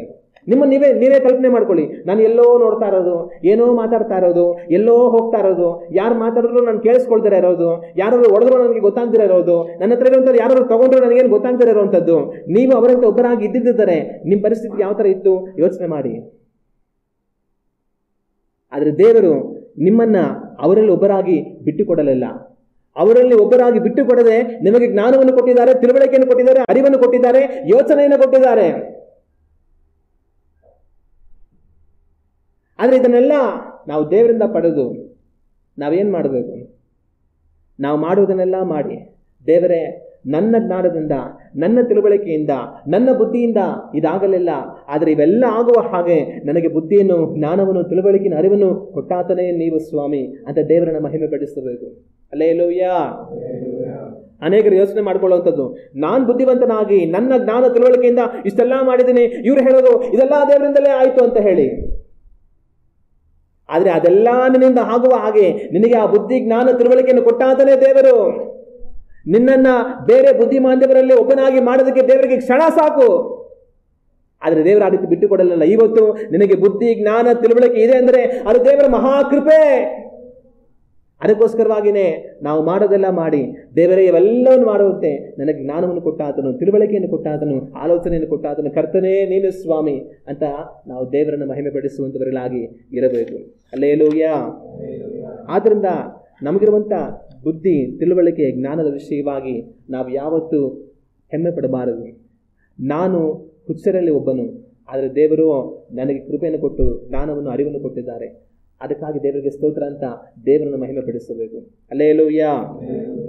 ದೇವರ ವಾಕ್ಯದಲ್ಲಿ ನಾವೊಂದು ವ್ಯಕ್ತಿಯನ್ನು ನೋಡ್ತೇವೆ, ಮಹಾರಾಜ, ಭೂಲೋಕಕ್ಕೆಲ್ಲ ಮಹಾರಾಜ, ನೆಬೂಕದ್ನೆಚ್ಚರ್. ಈ ನೆಬೂಕದ್ನೆಚ್ಚರ್ ರಾಜನಿಗೆ ದೇವರು ಭೂಲೋಕವನ್ನೆಲ್ಲ ಕೊಡ್ತಾರೆ ಅವನ ಆಳ್ವಿಕೆಯ ಕಾಲದಲ್ಲಿ. ಅವನೇನ್ ಮಾಡ್ತಾನೆ, ಈ ಭೂಲೋಕದ ಸಕಲ ಜನಾಂಗಗಳನ್ನ, ದೇಶಗಳನ್ನ ವಶಪಡಿಸಿಕೊಂಡು ಅದನ್ನ ಆಳ್ವಿಕೆ ಮಾಡ್ತಾ ಇರ್ತಾನೆ. ಆದ್ರೆ ಆಗ ಆ ನೆಬೂಕದ್ನೆಚ್ಚರ್ಗೆ ಏನಾಗುತ್ತೆ, ತನ್ನಲ್ಲಿ ಒಂದು ಗರ್ವ ಬರುತ್ತೆ, ಹೆಮ್ಮೆ ಬರುತ್ತೆ. ನಾನು ಭೂಲೋಕಕ್ಕೆಲ್ಲ ಮಹಾರಾಜ, ಸಕಲ ಜನಾಂಗಗಳು ನನ್ನನ್ನು ಸೇವಿಸುತ್ತೆ ಅಂತ ಅವನಲ್ಲಿ ಹೆಮ್ಮೆ ಬರುತ್ತೆ. ಆಗ ದೇವರೇನ್ ಮಾಡ್ತಾರೆ, ತನಗೊಂದು ಕನಸು ತೋರಿಸ್ತಾರೆ. ಆ ಕನಸದಲ್ಲಿ ಎತ್ತರವಾದ ಒಂದು ಮರ, ಆಕಾಶದ ಮಟ್ಟಿಗೆ ಅದು ಬೆಳೆದಿದೆ. ಆ ಮರದಲ್ಲಿ ಪಕ್ಷಿಗಳು, ಹಣ್ಣುಗಳು, ಮತ್ತೆ ಆ ಮರದ ನೆರಳಿನಲ್ಲಿ ಭೂಲೋಕದ ಸಕಲ ಜೀವ ಜಂತುಗಳು ಎಲ್ಲ ಇರುತ್ತೆ. ಆದರೆ ಅಂಥ ಸಮಯದಲ್ಲಿ ಒಬ್ಬ ದೇವದೂತ ಬಂದು ಅದಕ್ಕೆ ನ್ಯಾಯ ತೀರ್ಪನ್ನು ವಿಧಿಸಿ, ದೇವರು ಇದಕ್ಕೆ ನ್ಯಾಯವನ್ನು ತೀರಿಸಿದ್ದಾರೆ ಅಂತ ಹೇಳಿ ಅದನ್ನು ಕಡಿದು ಬಿಡಿರಿ, ಬುಡದ ಮಟ್ಟಿಗೂ ಕಡಿದು ಬಿಡಿರಿ ಅಂತ ಹೇಳಿ ಅದನ್ನು ಕಡಿಸ್ಬಿಡ್ತಾನೆ. ಈ ರೀತಿ ಅವನು ಕನಸು ಬರುವಾಗ ಅವನಿಗೆ ತುಂಬಾ ಭಯ ಆಗುತ್ತೆ, ಆತಂಕ ಆಗುತ್ತೆ. ಅಯ್ಯೋ, ನಾನು ಕಂಡಂತ ಕನಸಿಗೆ ಅರ್ಥ ಏನು ಅಂತ ಎಲ್ಲರನ್ನೂ ಕೇಳ್ತಾನೆ. ಯಾರು ಸಹ ತನಗೆ ಉತ್ತರ ಕೊಡೋದಿಲ್ಲ. ಕೊನೆಗೆ ದಾನಿಯಲ್ನ ಕರೆಸ್ತಾನೆ. ದಾನಿಯಲ್ ಕರೆಸಿದಾಗ ದಾನಿಯಲ್ ಅವುಗಳಿಗೆ ಉತ್ತರ ಕೊಡ್ತಾನೆ. ರಾಜನೇ, ನೀನ್ ಮಹಾರಾಜ, ಸಕಲ ಜನಾಂಗಗಳು ನಿನ್ನನ್ನು ಸೇವಿಸುವ ಹಾಗೆ ದೇವರು ಏರ್ಪಡಿಸಿದ್ದಾರೆ. ಆದರೆ ನೀನೇನ್ ಮಾಡು, ನಿನ್ನನ್ನು ತಗ್ಗಿಸಿಕೋ. ಆದರೆ ನಿನ್ನನ್ನು ತಗ್ಗಿಸಿಕೊಂಡು ನಡೆಯಲಿಲ್ಲವಾದರೆ ದೇವರ ನ್ಯಾಯ ತೀರ್ಪು ಪ್ರಕಟ ಆಗುತ್ತೆ. ಆ ನ್ಯಾಯ ತೀರ್ಪೇನು, ನೀನು ಆಕಾಶದ ಮಟ್ಟಿಗೂ ಬೆಳೆದಿದ್ದಿ, ಆದರೆ ದೇವರು ನನ್ನನ್ನು ಬುಡಮಟ್ಟಿಗೂ ಕಡಿದು ಹಾಕ್ತಾರೆ. ಬುಡದ ಮಟ್ಟಿಗೂ ಕಡಿದು ಹಾಕಿ ನಿನ್ನನ್ನ ಮೃಗಕ್ಕೆ ಅವರು ಬದಲಾಯಿಸಿ ಬಿಡುತ್ತಾರೆ. ಮೃಗ ಯಾವ ರೀತಿ ಏನು ತಿಳುವಳಿಕೆ ಇಲ್ಲದವர்களಾಗಿರುತ್ತೋ ನೀನು ಅದರಂತೆ ಮಾರ್ಪಡಿರಿ. ಮೃಗ ಯಾವ ರೀತಿ ಹೊರಗಡೆ ಬಿಸಿಲಿನಲ್ಲಿ, ಚಳಿಯಲ್ಲಿ, ಅದು ಹಿಮದಲ್ಲಿ, ಗಾಳಿಯಲ್ಲಿ ಇದಿರುತ್ತೋ ನೀನು ಅದೇ ರೀತಿ ಆಗ್ತೀಯಾ. ಮೃಗದಂತೆ ನೀನು ಬದಲಾಗ್ತೀಯ. ಮನುಷ್ಯ ಹೃದಯ ತೆಗೆಯಲ್ಪಟ್ಟು ಮೃಗದ ಸ್ವಭಾವ ನಿನಗೆ ಕೊಡಲ್ಪಡುತ್ತೆ. 7 ವರ್ಷ ಈ ರೀತಿ ಆಗುತ್ತೆ ಅಂತ ತಾನು ಹೇಳಿ, ಆದರೆ ರಾಜನೇ, ಈ ತೀರ್ಪು ನಿನಗೆ ಫಲಿಸದ ಹಾಗೆ ನಿನ್ನನ್ನು ನೀನು ತಗ್ಗಿಸಿಕೋ, ನಿನ್ನ ಪಾಪಗಳನ್ನು ನಾಶ ಮಾಡು, ಬಡವರಿಗೆ ಒಳ್ಳೇದು ಮಾಡು ಅಂತೆಲ್ಲ ತಾನು ಬುದ್ಧಿ ಹೇಳಿ ಹೋಗ್ತಾನೆ. ಆದರೆ ಇಷ್ಟೆಲ್ಲ ಮಾಡಿದ್ರು ನೆಬೂಕದ್ನೆಚ್ಚರನಿಗೆ ಬುದ್ಧಿ ಬರೋದಿಲ್ಲ. ಅಲ್ಲಿಂದ 1 ವರ್ಷ ಕಳೆದು ಈ ನೆಬೂಕದ್ನೆಚ್ಚರ ಏನ್ ಮಾಡ್ತಾನೆ, ತನ್ನ ಪಟ್ಟಣದಲ್ಲಿ ತನ್ನ ಅರಮನೆಯ ಮೇಲ್ಗಡೆ ಇದ್ದುಕೊಂಡು ನನ್ನ ಮಹಿಮೆಗೋಸ್ಕರ ನಾನು ಕಟ್ಟಿಕೊಂಡಿರುವಂತ ಮಹಾಬಾಬೇಲ್ ಅಂತ ಹೊಗಳಿಕೊಳ್ತಾನೆ. ಆ ಕ್ಷಣದಲ್ಲಿ ದೇವದೂತ ಮಾತಾಡ್ತಾನೆ, ರಾಜನೇ ನೀನು ತಳ್ಳಲ್ಪಟ್ಟಿ ಅಂತ ಹೇಳಿ ಅವನಿಗೆ ತೀರ್ಪನ್ನು ವಿಧಿಸ್ತಾನೆ. ಆನಂತರ ಏನಾಗುತ್ತೆ ಗೊತ್ತಾ, ಸಕಲ ಭೂ ಜನಾಂಗಗಳನ್ನು ಆಳ್ವಿಕೆ ಮಾಡ್ತಾ ಇದ್ದಂತ ಮಹಾರಾಜ ನೆಬೂಕದ್ನೆಚ್ಚರ್ ಅವನ ಮನುಷ್ಯ ಸ್ವಭಾವ ತೆಗೆಯಲ್ಪಡುತ್ತೆ. ಅವನು ಮೃಗದ ಸ್ವಭಾವ ಉಳ್ಳವನಾಗಿ ಬದಲಾಗ್ತಾನೆ, ಹುಚ್ಚನಾಗಿ ಬದಲಾಗಿ ಸಹಜವಾಗಿ ಮನುಷ್ಯರು ಏನ್ ಮಾಡ್ತಾರೆ, ಊಟ ಮಾಡುವಂತ ಡೈನಿಂಗ್ ಟೇಬಲ್ ಮೇಲೆ ಬಂದು ನನಗೆ ಊಟ ಇಡಿ, ಹೊಟ್ಟೆ ಹಸುವಾಗಿದೆ ಅಂತ ಹೇಳಿ ಊಟ ಮಾಡ್ತಾರೆ. ಆದ್ರೆ ಇವನೇನ್ ಮಾಡ್ತಾನೆ ಅಂತಂದ್ರೆ ಹೊರಗಡೆ ಹೋಗಿ ಸೊಪ್ಪನ್ನ ಕಿತ್ಕೊಂಡು ಗಿಡಗಳನ್ನ ಕಿತ್ಕೊಂಡು ತಿಂತಾ ಇರ್ತಾನೆ. ಅವನು ಅಲ್ಲಿಂದ ಕರ್ಕೊಂಡ್ಬಂದ್ರೆ ಅವನು ಬರೋದಿಲ್ಲ, ಮತ್ತೆ ಅಲ್ಲಿಗೆ ಹೋಗ್ತಾನೆ. ಪ್ರಾಣಿಗಳ ತರ, ಪಶುಗಳ ತರ ಬಯಲಲ್ಲೇ ಇರ್ತಾನೆ, ಹುಲ್ ತಿಂತಾನೆ. 7 ವರ್ಷ ಈ ತರ ಕಳೆಯುತ್ತೆ. ಅವನ ಕೂದಲು ಹದ್ದುಗಳ ರೆಕ್ಕೆಗಳ ಹಾಗೆ ಬೆಳೆಯುತ್ತೆ, ಅವನ ಉಗುರುಗಳು ಕರಡಿಯ ಉಗುರುಗಳ ಹಾಗೆ ಬೆಳೆಯುತ್ತೆ. ಹಾಗಂತಂದ್ರೆ ಕೂದಲು ಕತ್ತರಿಸೋದಕ್ಕೂ ಬಿಡೋದಿಲ್ಲ, ಉಗುರು ಕತ್ತರಿಸೋದಕ್ಕೂ ಬಿಡೋದಿಲ್ಲ. ಬಯಲಲ್ಲಿ ಪ್ರಾಣಿಗಳ ತರ ಎಲ್ಲಂದ್ರಲ್ಲಿ ಹೋಗ್ತಾ ಇರ್ತಾನೆ, ಏನಂದ್ರೆ ತಿಂತಾ ಇರ್ತಾನೆ. ಅವನು ನೋಡ್ಕೊಳ್ಳೋದಕ್ಕೆ ಆಗ್ತಾ ಇಲ್ಲ. ಮನುಷ್ಯ ಮೃಗದ ಸ್ವಭಾವದವನಾಗಿ ಬದಲಾಗಿ ಹೋಗ್ತಾನೆ.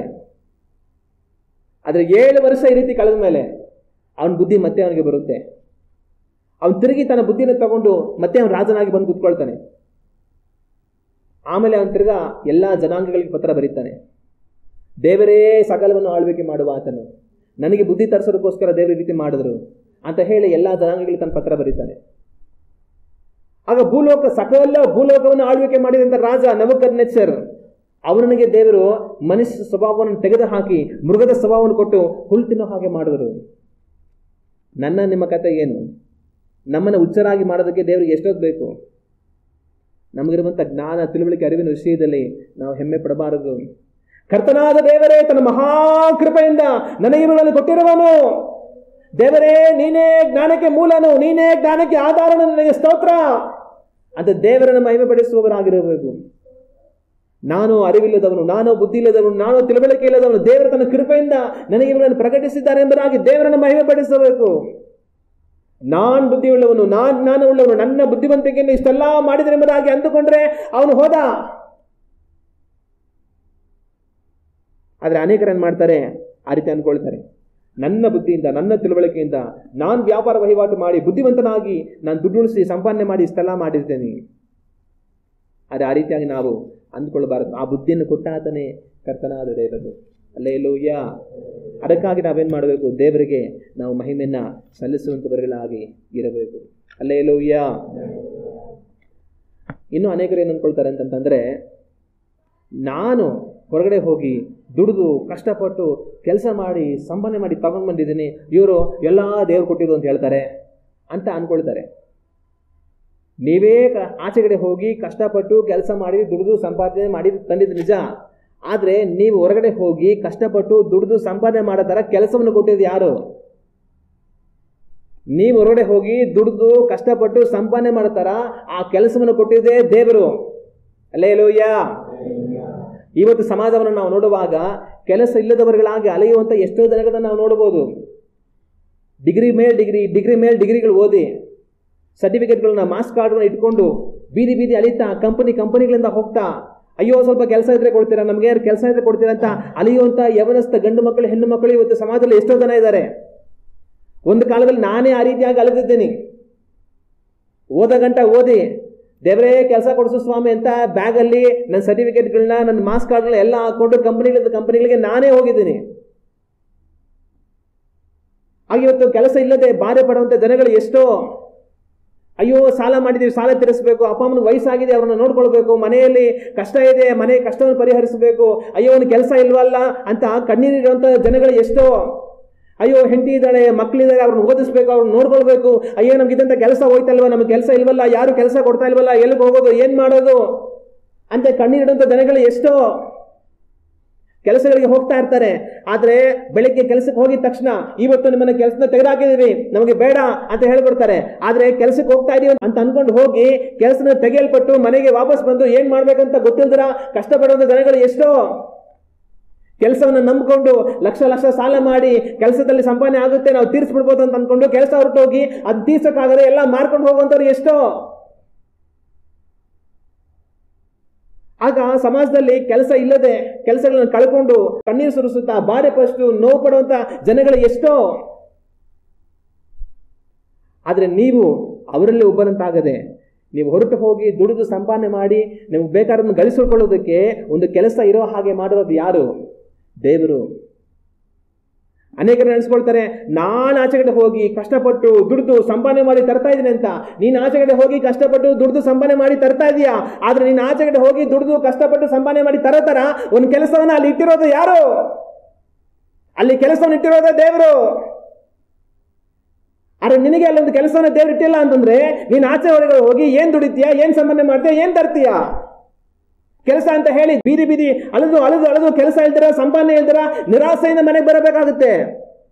ಆದ್ರೆ ನೀನು ಹೋಗಿ ಕೆಲಸ ಮಾಡಿ ತರ್ತೀಯ ಅಂತಂದ್ರೆ ಅಲ್ಲಿ ನಿನ್ನ ಕೆಲಸ ಇಟ್ಟಿರೋದೇ ದೇವರು. ಇವತ್ತು ನಾವು ಆಚೆಗಡೆ ಹೋಗಿ ದುಡಿದು ಸಂಪಾದನೆ ಮಾಡಿ ತರೋ ತರ ನಮಗೆ ಕೆಲಸಗಳು ಇರಬಹುದು, ಆದ್ರೆ ಆ ಕೆಲಸವನ್ನ ಇಲ್ಲದ ಹಾಗೆ ಮಾಡೋದಕ್ಕೆ ದೇವರಿಗೆ ಎಷ್ಟು ಸಮಯ ಸಾಕು? ಒಂದು ಕ್ಷಣ ಸಾಕು ನಮಗಿರುವಂತ ಕೆಲಸವನ್ನು ಇಲ್ಲದ ಹಾಗೆ ದೇವರಿಗೆ ಮಾಡೋದಕ್ಕೆ. ಇವತ್ತು ನೀವು ಒಂದು ಆಫೀಸ್ಗೆ ಹೋಗ್ತಾ ಇರ್ಬೋದು, ಆದ್ರೆ ಆಫೀಸಿಂದ ನಿಮ್ಮನ್ನ ತೆಗೆದು ಹಾಕೋದಕ್ಕೆ ದೇವರಿಗೆ ಒಂದು ಕ್ಷಣ ಸಾಕು. ನೀವು ಯಾವುದೋ ವ್ಯಾಪಾರ ವಹಿವಾಟುಗಳು ಏನೇ ಮಾಡ್ತಾ ಇರ್ಬೋದು, ಆದ್ರೆ ಅವುಗಳನ್ನ ನಿಲ್ಲಿಸಿ ಬಿಡೋದಕ್ಕೆ ದೇವರಿಗೆ ಒಂದು ಕ್ಷಣ ಸಾಕು. ಆದ್ರೆ ಇವತ್ತಿನವರೆಗೂ ನಿಮ್ಮ ಕೆಲಸಗಳು ನಡೀತಾ ಇದೆ, ಇವತ್ತಿನವರೆಗೂ ನಿಮ್ಮ ವ್ಯಾಪಾರಗಳು ನಡೀತಾ ಇದೆ ಅಂದ್ರೆ ದೇವರು ಕೊಟ್ಟಿರುವಂತ ಕೃಪಾ ಕಾಲ ಹೌದು. ದೇವರು ಕೊಟ್ಟಿರುವಂತ ಅವಕಾಶದಿಂದಲೇ ನೀವು ಕೆಲಸ ಮಾಡ್ತಾ ಇರೋದು, ದೇವರು ಕೊಟ್ಟಿರುವಂತ ಅವಕಾಶದಿಂದಲೇ ನೀವು ವ್ಯಾಪಾರ ಮಾಡ್ತಾ ಇರೋದು. ಆದ್ರೆ ನೀವ್ ಹೇಳ್ಕೊಳ್ಳೋದೇನು? ನಾನು ಆಚೆಗಡೆ ಹೋಗಿ ದುಡಿದು ಕಷ್ಟಪಟ್ಟು ಸಂಪಾದನೆ ಮಾಡಿ ಇದೆಲ್ಲ ತಗೊಂಡ್ ಬಂದಿದ್ದೀನಿ. ಆದ್ರೂ ಆಚೆಗಡೆ ಹೊರಟು ಹೋಗಿ ಅದೆಲ್ಲ ಮಾಡೋ ಹಾಗೆ ಅವಕಾಶ ಕೊಟ್ಟಿರೋದೇ ದೇವರು. ಆದ್ರೆ ಬೇರೆ ಕೆಲಸ ಇಲ್ಲದವರ ರೀತಿಯಲ್ಲಿ ನಿಮಗಿರುವಂತವ್ರನ್ನ ತೆಗೆದು ಹಾಕಿದರೆ ನೀವು ಆಚೆ ಹೋಗಿ ಏನ್ ಮಾಡ್ತೀರಾ? ಅದಕ್ಕೋಸ್ಕರವಾಗಿನೇ ಹೇಳೋದು, ನೀವು ಆಚೆಗಡೆ ಹೊರಟು ಹೋಗಿ ದುಡಿದು ಸಂಪಾದನೆ ಮಾಡಿ ತರ್ತಾ ಇರ್ಬೋದು, ಆದ್ರೆ ಆಚೆಗಡೆ ಹೋಗಿ ದುಡಿದು ಸಂಪಾದನೆ ಮಾಡಿ ತರೋ ಹಾಗೆ ಅಲ್ಲಿ ಒಂದು ಕೆಲಸವನ್ನು ಇಟ್ಟಿರೋದೇ ದೇವರು.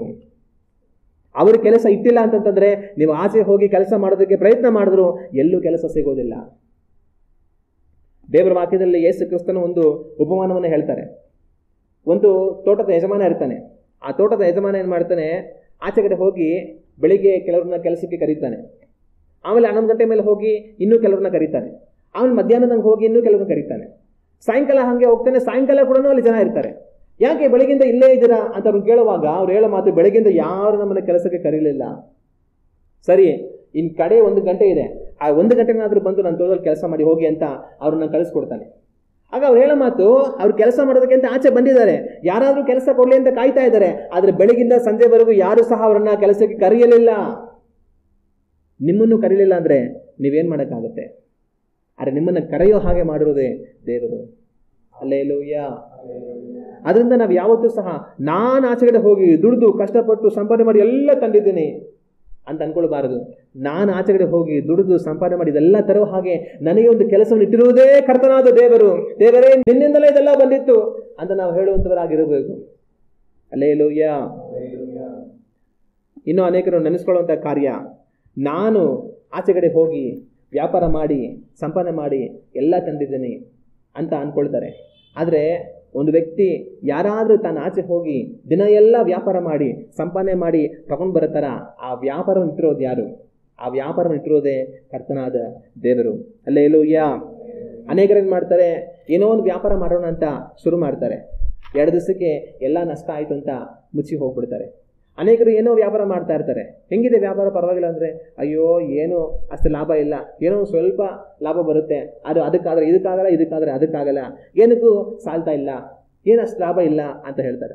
ಇನ್ನು ಕೆಲವ್ರನ್ನ ಕೇಳಿದ್ರೆ, ಅಯ್ಯೋ ನಮಗೆ ವ್ಯಾಪಾರಗಳೇ ನಡೀತಾ ಇಲ್ಲ, ನಾವು ಏನು ಮಾಡ್ಬೋದು ಅಂತಲೇ ನಮ್ಗೆ ಗೊತ್ತಾಗ್ತಾ ಇಲ್ಲ ಅಂತ ಹೇಳ್ತಾರೆ. ಆಗ ಎಷ್ಟೋ ಜನ ವ್ಯಾಪಾರಗಳನ್ನು ಮಾಡ್ತೆ ಅಂತ ಮಾಡಿ ನಷ್ಟದಲ್ಲಿ ಹೋಗ್ಬಿಡ್ತಾರೆ. ಎಷ್ಟೋ ಜನ ಅಲ್ಪ ಸ್ವಲ್ಪ ಲಾಭದಲ್ಲಿ ಉಳಿದು ಬಿಡ್ತಾರೆ. ಎಷ್ಟೋ ಜನ ಏನು ಸಹ ನಡೀತಾ ಇಲ್ಲ, ಏನು ಮಾಡೋದೇ ಗೊತ್ತಿಲ್ಲ ಅಂತ ಅನ್ಕೊಂಡ್ಬಿಟ್ಟು ಇರ್ತಾರೆ. ಆದರೆ ಇವತ್ತು ನಿಮ್ಮ ವ್ಯಾಪಾರಗಳು ನಷ್ಟವಾಗಿ ಹೋಗದೆ, ನಿಮ್ಮ ವ್ಯಾಪಾರಗಳು ಅಲ್ಪ ಲಾಭದಲ್ಲಿ ಮುಗಿದು ಹೋಗದೆ, ನಿಮ್ಮ ವ್ಯಾಪಾರಗಳು ನಡೀತಾನೇ ಇಲ್ಲ ಅನ್ನೋ ಸ್ಥಿತಿಗೆ ಬರದೆ, ನಿಮ್ಮ ವ್ಯಾಪಾರಗಳು ನಡೆಯುವ ಹಾಗೆ, ಅದರಿಂದ ನೀವು ಸಂಪಾದಿಸುವ ಹಾಗೆ, ಅದರಿಂದ ನಮಗೆ ಬೇಕಾದದನ್ನು ಗಳಿಸಿಕೊಳ್ಳುವ ಹಾಗೆ ಅವಕಾಶವನ್ನು ಕೊಟ್ಟಿರೋದು ಯಾರು? ಕರ್ತನಾದ ದೇವರು. ಹಲ್ಲೆಲೂಯಾ. ದೇವರ ವಾಕ್ಯದಲ್ಲಿ ನಾವು ಶಿಷ್ಯಂದ್ರನ್ನು ನೋಡ್ತೀವಿ. ಅಪೊಸ್ತಲರು ಏನು ಮಾಡ್ತಾರೆ? ಮೀನು ಹಿಡಿಬೇಕಂತ ಹೇಳಿ ಅವ್ರು ಸಮುದ್ರಕ್ಕೆ ಹೋಗ್ತಾರೆ. ಅವರು ರಾತ್ರಿ ಎಲ್ಲ ಪ್ರಯತ್ನ ಮಾಡ್ತಾರೆ. ರಾತ್ರಿ ಎಲ್ಲ ಪ್ರಯತ್ನ ಮಾಡಿದ್ರು ಸಹ ಅವರಿಗೆ ಮೀನು ಸಿಗೋದಿಲ್ಲ. ಕಡೆಗೆ ಏನಾಗುತ್ತೆ?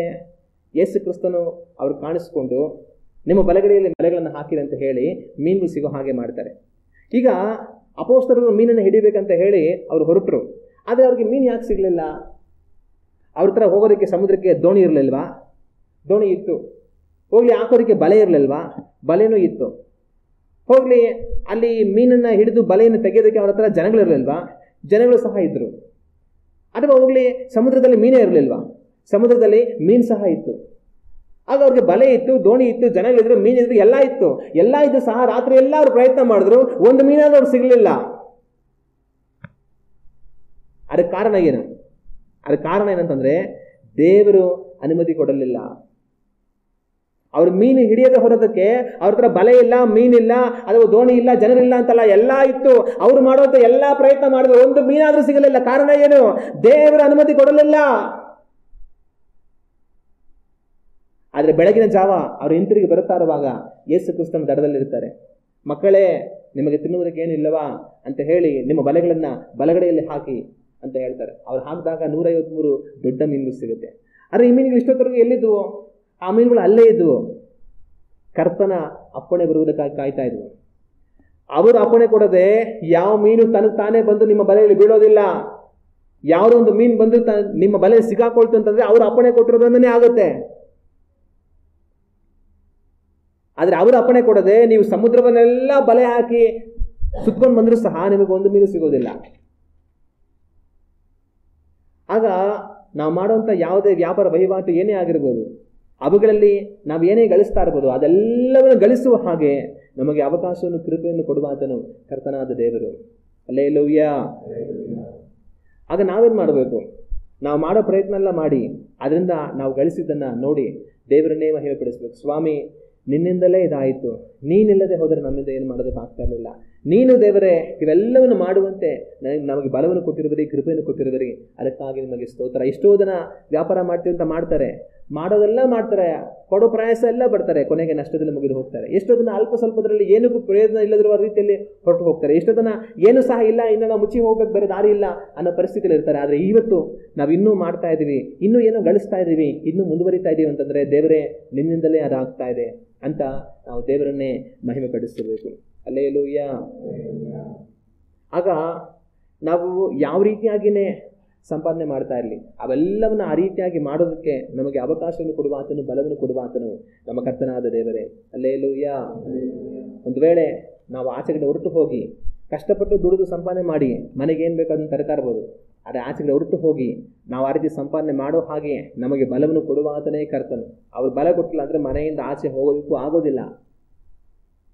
ಅದೇ ರೀತಿಯಾಗಿ ನಾವು ಆಚೆಗಡೆ ಹೊರಟು ಹೋಗಿ ಸಂಪಾದನೆ ಮಾಡೋ ಥರ ನಮಗೆ ಜ್ಞಾನ, ತಿಳುವಳಿಕೆ, ಅರಿವನ್ನು ಕೊಟ್ಟಿರುವ ಆತನೇ ಕರ್ತನು. ಆತನ ನಮಗೆ ಬುದ್ಧಿ, ಆಲೋಚನೆ, ತಿಳುವಳಿಕೆ ಕೊಟ್ಟಿಲ್ಲ ಅಂತಂತಂದರೆ ನಾವೇನು ಗಳಿಸೋದಕ್ಕೆ ಸಾಧ್ಯ ಇಲ್ಲ. ನಾವು ಆಚೆಗಡೆ ಹೋಗಿ ಕಷ್ಟಪಟ್ಟು ಸಂಪಾದನೆ ಮಾಡ್ತೀವ ಅಂತ ಆಚೆಗಡೆ ನಾವು ಹೋಗಿ ಅದನ್ನು ಮಾಡೋದಕ್ಕೆ ಅಲ್ಲೊಂದು ಕೆಲಸವನ್ನು ಇಟ್ಟಿರುವ ಆತನೇ ಕರ್ತನಾದ ದೇವರು. ಆತನ ಎಲ್ಲೋ ನಮಗೊಂದು ಕೆಲಸ ಇಟ್ಟಿಲ್ಲ ಅಂತಂದರೆ ನಾವು ಊರೆಲ್ಲ ಸುತ್ತಿ ಬಂದರೂ ನಮಗೆ ಯಾವ ಕೆಲಸ ಸಿಗೋದಿಲ್ಲ. ನಾನು ಯಾವುದೋ ವ್ಯಾಪಾರ ವಹಿವಾಟು ಮಾಡಿ ನಾನು ಇದೆಲ್ಲ ಸಂಪಾದನೆ ಮಾಡ್ತೀನಿ ಅಂತಂತಂದ್ರೂ ಆ ವ್ಯಾಪಾರ ವಹಿವಾಟುಗಳನ್ನು ನಮಗೆ ನಡೆಸಿಕೊಡುವ ಆತನೇ ಕರ್ತನು. ಆತನು ನಡೆಸಿಕೊಡೋದೇ ಹೋದರೆ ನಾವು ಕಡೆಗೆ ಹಿಡಿಯೋದು ಶುದ್ಧ ಶೂನ್ಯ. ಅಪೊಸ್ತಲರು ಕೊನೆಗೆ ಏನು ಹಿಡಿದ್ರು? ರಾತ್ರಿ ಎಲ್ಲ ಬಲೆ ಹಾಕಿ ಏನೂ ಸಹ ಇಲ್ಲ. ನಾವು ಸಹ ಅದೇ ರೀತಿಯಾಗಿದೆ. ಆದರೆ ಏನೇ ಆದರೂ ಸಹ ನಾವು ಸಂಪಾದಿಸುವಂತೆ ನಮಗೆ ಬಲವನ್ನು ಕೊಡುವಾತನು ಕರ್ತನಾದ ದೇವರು. ಹಲ್ಲೆಲೂಯಾ. ಅದಕ್ಕೆ ನಾವು ಮಾಡೋದನ್ನೆಲ್ಲ ಮಾಡಿ ದೇವರೇ ಇವೆಲ್ಲವನ್ನು ಮಾಡುವಂತೆ ನಮಗೆ ಬಲವನ್ನು ಕೊಟ್ಟಿರುವಾತ ನೀನು ಅಂತ ದೇವರನ್ನೇ ನಾವು ಮಹಿಮೆ ಪಡಿಸಬೇಕು. ಹಲ್ಲೆಲೂಯಾ. ಆಗ ಯೇಸು ಕ್ರಿಸ್ತನು ನಮಗೇನಾಗಿದ್ದಾರೆ? ಯೇಸು ಕ್ರಿಸ್ತನು ನಮಗೆ ಒಳ್ಳೆಯ ಕುರುಬನಾಗಿದ್ದಾರೆ. ಅವರು ಒಳ್ಳೆಯ ಕುರುಬನಾಗಿ ಏನು ಮಾಡ್ತಾರೆ? ಅವರು ಒಳ್ಳೆಯ ಕುರುಬನಾಗಿ ನಮ್ಮನ್ನು ಪೋಷಿಸ್ತಾರೆ, ನಮಗೆ ಬೇಕಾಗಿರುವಂಥ ಆಹಾರವನ್ನು ಕೊಡ್ತಾರೆ. ಅವರು ನಮಗೆ ಬೇಕಾಗಿರುವ ಆಹಾರವನ್ನು ಯಾವ ಥರ ಕೊಡ್ತಾರೆ? ಅವರು ನಮಗೆ ಬೇಕಾಗಿರುವ ಆಹಾರವನ್ನು ನಾವು ಹೊರಟು ಹೋಗಿ ದುಡಿದು ಸಂಪಾದಿಸಿ ಆಹಾರವನ್ನು ಗಳಿಸಿಕೊಳ್ಳುವುದಕ್ಕೆ ಸಕ್ಕರಾಗುವ ಹಾಗೆ ನಮ್ಮ ಕಾಲುಗಳಿಗೆ ಕೈಗಳಿಗೆ ಅವರು ಬಲವನ್ನು ಕೊಡುತ್ತಾರೆ. ನಾವು ಹೊರಟು ಹೋಗಿ ಆಚೆಗಡೆಯಲ್ಲಿ ತಿಳುವಳಿಕೆಯಿಂದ ವ್ಯವಹಾರಗಳನ್ನು ಮಾಡಿ ಆದಾಯವನ್ನು ಗಳಿಸುವ ಹಾಗೆ ಅವರು ನಮಗೆ ಬುದ್ಧಿಯನ್ನು ಜ್ಞಾನವನ್ನು ಕೊಡ್ತಾರೆ. ನಾವು ಆಚೆಗಡೆ ಹೊರಟು ಹೋಗಿ ಕೆಲಸವನ್ನು ಮಾಡಿ ಸಂಪಾದನೆ ಮಾಡುವ ಹಾಗೆ ನಮಗೊಂದು ಕೆಲಸವನ್ನು ಅವರು ಏರ್ಪಡಿಸಿಕೊಡುತ್ತಾರೆ. ನಾವು ಹೊರಟು ಹೋಗಿ ನಮ್ಮ ವ್ಯಾಪಾರ ವಹಿವಾಟುಗಳನ್ನು ಮಾಡಿ ಅದರಿಂದ ನಮಗೆ ಬೇಕಾದ ಆಹಾರ ಸಂಪಾದಿಸಿಕೊಳ್ಳುವ ಹಾಗೆ ನಮಗೆ ಬೇಕಾದ ವ್ಯಾಪಾರ ವಹಿವಾಟುಗಳನ್ನ ಕರ್ತನು ಕೊಡ್ತಾರೆ. ಹಲ್ಲೆಲೂಯ. ಅವರು ನಮಗಾಗಿ ಎಲ್ಲವನ್ನು ಮಾಡೋದ್ರಿಂದ ನಾವು ಏನಾದರೂ ಮಾಡೋದಕ್ಕೆ ಆಗ್ತಾ ಇದೆ. ಆದರೆ ಅವರು ನಮಗೆ ಮಾಡಿರಲಿಲ್ಲ ಅಂತಂದರೆ ನಾವು ಏನನ್ನು ಸಹ ಮಾಡೋದಕ್ಕೆ ಸಾಧ್ಯ ಇಲ್ಲ. ಅದರಿಂದ ನಾವೇನು ಮಾಡಬೇಕು? ಎಲ್ಲವನ್ನು ಮಾಡಿ ಮುಗಿಸಿದ ಮೇಲೆ, ದೇವರೇ ನಿನ್ನಿಂದ ಹೊರತು ಇದು ಸಾಧ್ಯವಿಲ್ಲ, ನೀನೇ ಇದೆಲ್ಲವನ್ನು ಮಾಡುವಂತೆ ನನಗೆ ಬಲವನ್ನು ಕೊಟ್ಟು ಕೃಪೆಯನ್ನು ಕೊಟ್ಟು ಅದಕ್ಕಾಗಿ ನನಗೆ ಸ್ತೋತ್ರ ಅಂತ ಅವರನ್ನು ಮಹಿಮೆಪಡಿಸಬೇಕು. ಹಲ್ಲೆಲೂಯ. ಅವರು ನಮ್ಮನ್ನು ಪೋಷಿಸ್ತಾರೆ. ಇವತ್ತು ಒಂದು ವೇಳೆ ನೀವು ಹೊರಗಡೆ ಹೋಗಿ ಕೆಲಸ ಮಾಡಿ ಸಂಪಾದನೆ ಮಾಡಿ ಬರೋದಕ್ಕೆ ನಿಮಗೆ ಬಲ ಇದೆ ಅಂತಂದರೆ ಅದಕ್ಕಾಗಿ ದೇವರಿಗೆ ಸ್ತೋತ್ರ ಮಾಡಿ. ದೇವರೇ, ನೀನು ನನಗೆ ಬಲ ಕೊಟ್ಟಿದ್ದೀಯಾ, ನಿನಗೆ ಸ್ತೋತ್ರ, ಅದರಿಂದನೇ ನಾನು ದುಡಿತಾ ಇದ್ದೀನಿ ಸ್ವಾಮಿ, ಇಲ್ಲಾಂದರೆ ನನ್ನ ಕೈಯಲ್ಲಿ ಏನಾಗುತ್ತೆ ಅಂತ ದೇವರನ್ನು ಮಹಿಮೆಪಡಿಸಿ. ನಿಮಗೆ ತಿಳುವಳಿಕೆ, ಜ್ಞಾನ, ಅರಿವು ಚೆನ್ನಾಗಿದ್ದು ನೀವು ಹೊರಗಡೆ ಹೋಗಿ 4 ಜನರ ಜೊತೆ ವ್ಯವಹರಿಸಿ ಲಾಭ ಮಾಡಿ ಸಂಪಾದನೆ ಮಾಡಿ ಬರ್ತಾ ಇದ್ದೀರಾ ಅಂತಂದರೆ, ದೇವರೇ ನೀನು ನನಗೆ ಜ್ಞಾನವನ್ನು ಕೊಟ್ಟಿದ್ದೀಯಾ, ಅದಕ್ಕಾಗಿ ನಾನು ಹೊರಟು ಹೋಗಿ 4 ಜನರ ಜೊತೆ ನಾನು ವ್ಯವಹರಿಸಿ ಸಂಪಾದನೆ ಮಾಡಿ ಬರ್ತಾ ಇದ್ದೀನಿ ಸ್ವಾಮಿ ಅಂತ ದೇವರನ್ನು ಮಹಿಮೆಪಡಿಸಿ.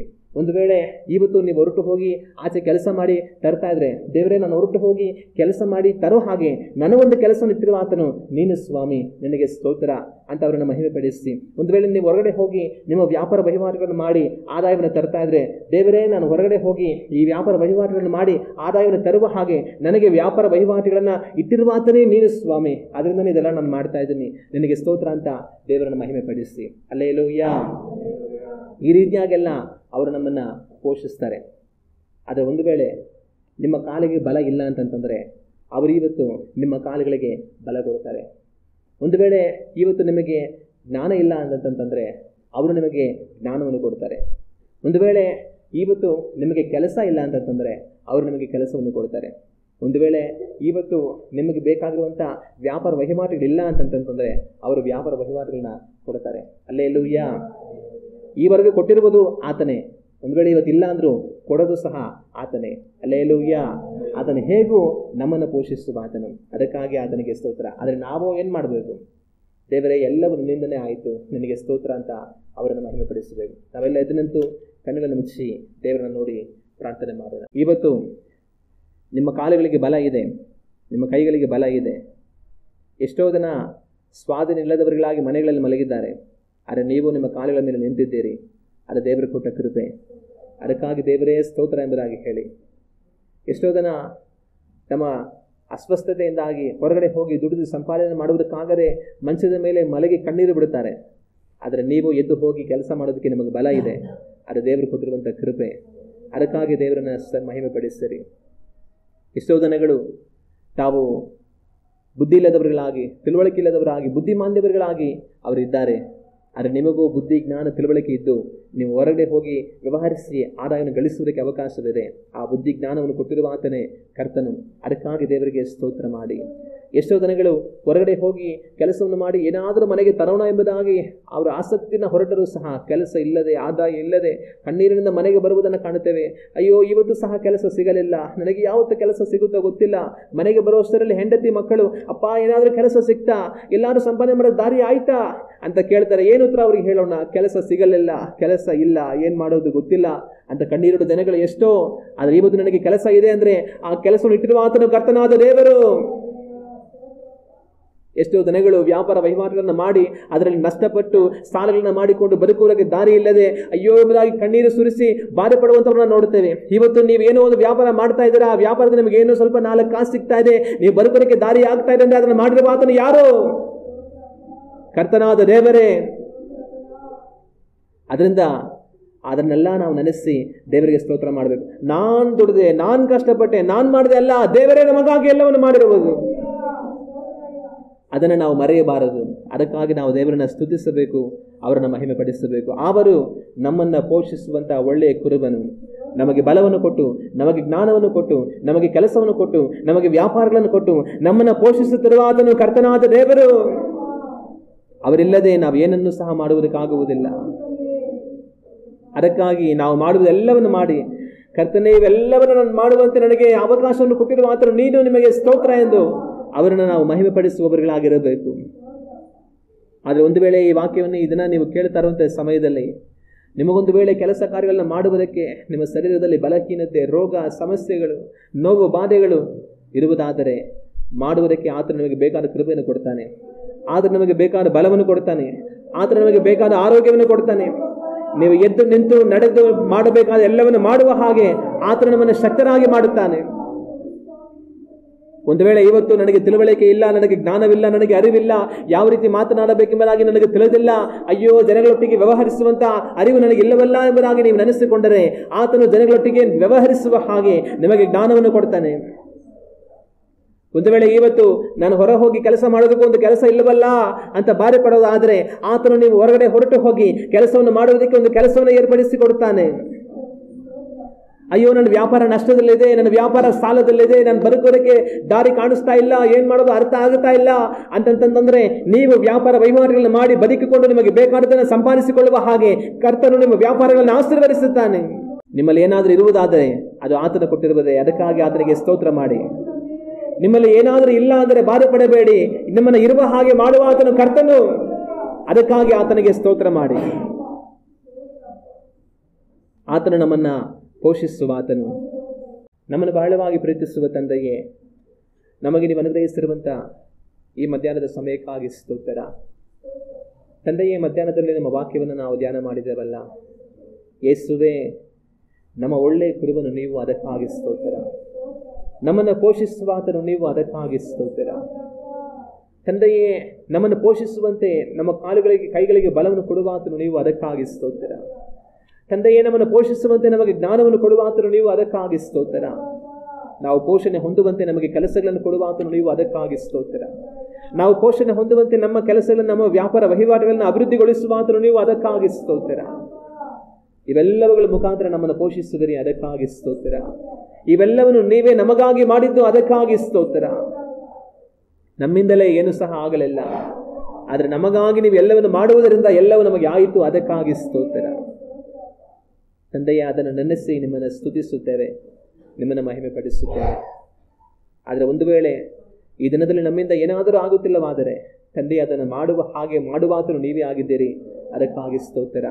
ನಮಗೆ ಬಲವನ್ನು ಕೊಡುವ ಆತನು, ಜ್ಞಾನವನ್ನು ಕೊಡುವ ಆತನು, ಕೆಲಸವನ್ನು ಕೊಡುವ ಆತನು, ವ್ಯಾಪಾರಗಳನ್ನು ಅನುಗ್ರಹಿಸುವ ಆತನು ನೀವಾಗಿದ್ದೀರಿ, ಅದಕ್ಕಾಗಿ ಸ್ತೋತ್ರ. ಅದರಂತೆ ತಂದೆಯೇ, ನಮ್ಮನ್ನು ಅನುಗ್ರಹಿಸಿ, ನಮ್ಮನ್ನು ಆಶೀರ್ವದಿಸಿ ತಂದೆಯೇ ಬಲಗೊಳಿಸಿರಿ ಎಂಬುದಾಗಿ ಪ್ರಾರ್ಥಿಸುತ್ತೇವೆ. ತಂದೆ, ಇದುವರೆಗೂ ನಮ್ಮನ್ನು ಆಶೀರ್ವದಿಸಿ ಬಲಪಡಿಸಿ ನಡೆಸಿರುವುದಾದರೆ ಅದಕ್ಕಾಗಿ ನಿಮಗೆ ಸ್ತೋತ್ರ ಮಾಡುತ್ತೇವೆ. ಇದುವರೆಗೂ ನಡೆಸಿರುವ ಕರ್ತನು ನೀವು, ಇನ್ನು ಮುಂದೆ ನಡೆಸುವಾತನು ನೀವೇ, ಅದಕ್ಕಾಗಿ ನಿಮಗೆ ಸ್ತೋತ್ರ. ತಂದೆಯೇ, ನೀವಿಲ್ಲದೆ ನಾವು ಏನನ್ನು ಮಾಡುವುದಕ್ಕಾಗುವುದಿಲ್ಲ. ನೀವಿಲ್ಲದೆ ನಾವು ಶುದ್ಧ ಶೂನ್ಯ. ಅಪೊಸ್ತಲರು ರಾತ್ರಿ ಎಲ್ಲ ಬಲೆ ಬೀಸಿ ಹಿಡಿದದ್ದು ಶೂನ್ಯ. ನಾವು ನಮ್ಮ ಪ್ರಯತ್ನಗಳಿಂದೆಲ್ಲ ಗಳಿಸುವಂಥದ್ದು ಶೂನ್ಯ. ಆದರೆ ನೀವಿದ್ದರೆ ನಮಗೆ ಎಲ್ಲವೂ ಸಹ ಆಗುವುದು. ತಂದೆಯೇ, ಇದುವರೆಗೂ ನಮಗೆಲ್ಲವನ್ನು ಕೈಗೂಡಿಸಿ ನಡೆಸಿರುವ ಕರ್ತನು ನೀವು, ಇನ್ನು ಮುಂದೆ ನಡೆಸುವ ಆತನು ನೀವು ತಂದೆಯೇ. ಆದರೆ ಅನೇಕರು ಇದನ್ನು ಮರೆತು ಬಿಡುವರು.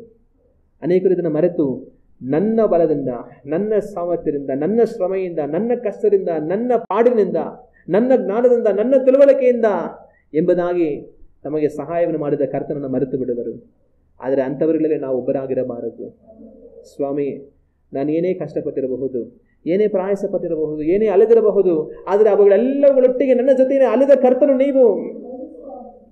ತಂದೆಯೇ, ನಾನು ಕಣ್ಣೀರಿಟ್ಟಾಗ ನನ್ನೊಡನೆಗೆ ಕಣ್ಣೀರಿಟ್ಟ ಕರ್ತನು ನೀವು.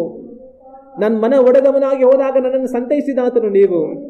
ನಾನು ಅರಿಯದವನಾಗಿ ತಂದೆಯ ಸುತ್ತಿ ತಿರುಗಾಡಿ ಅಲೆಯುವಾಗ ನನ್ನೊಟ್ಟಿಗೆ ತಂದೆ ಅಲೆದಾತನು ನೀವು.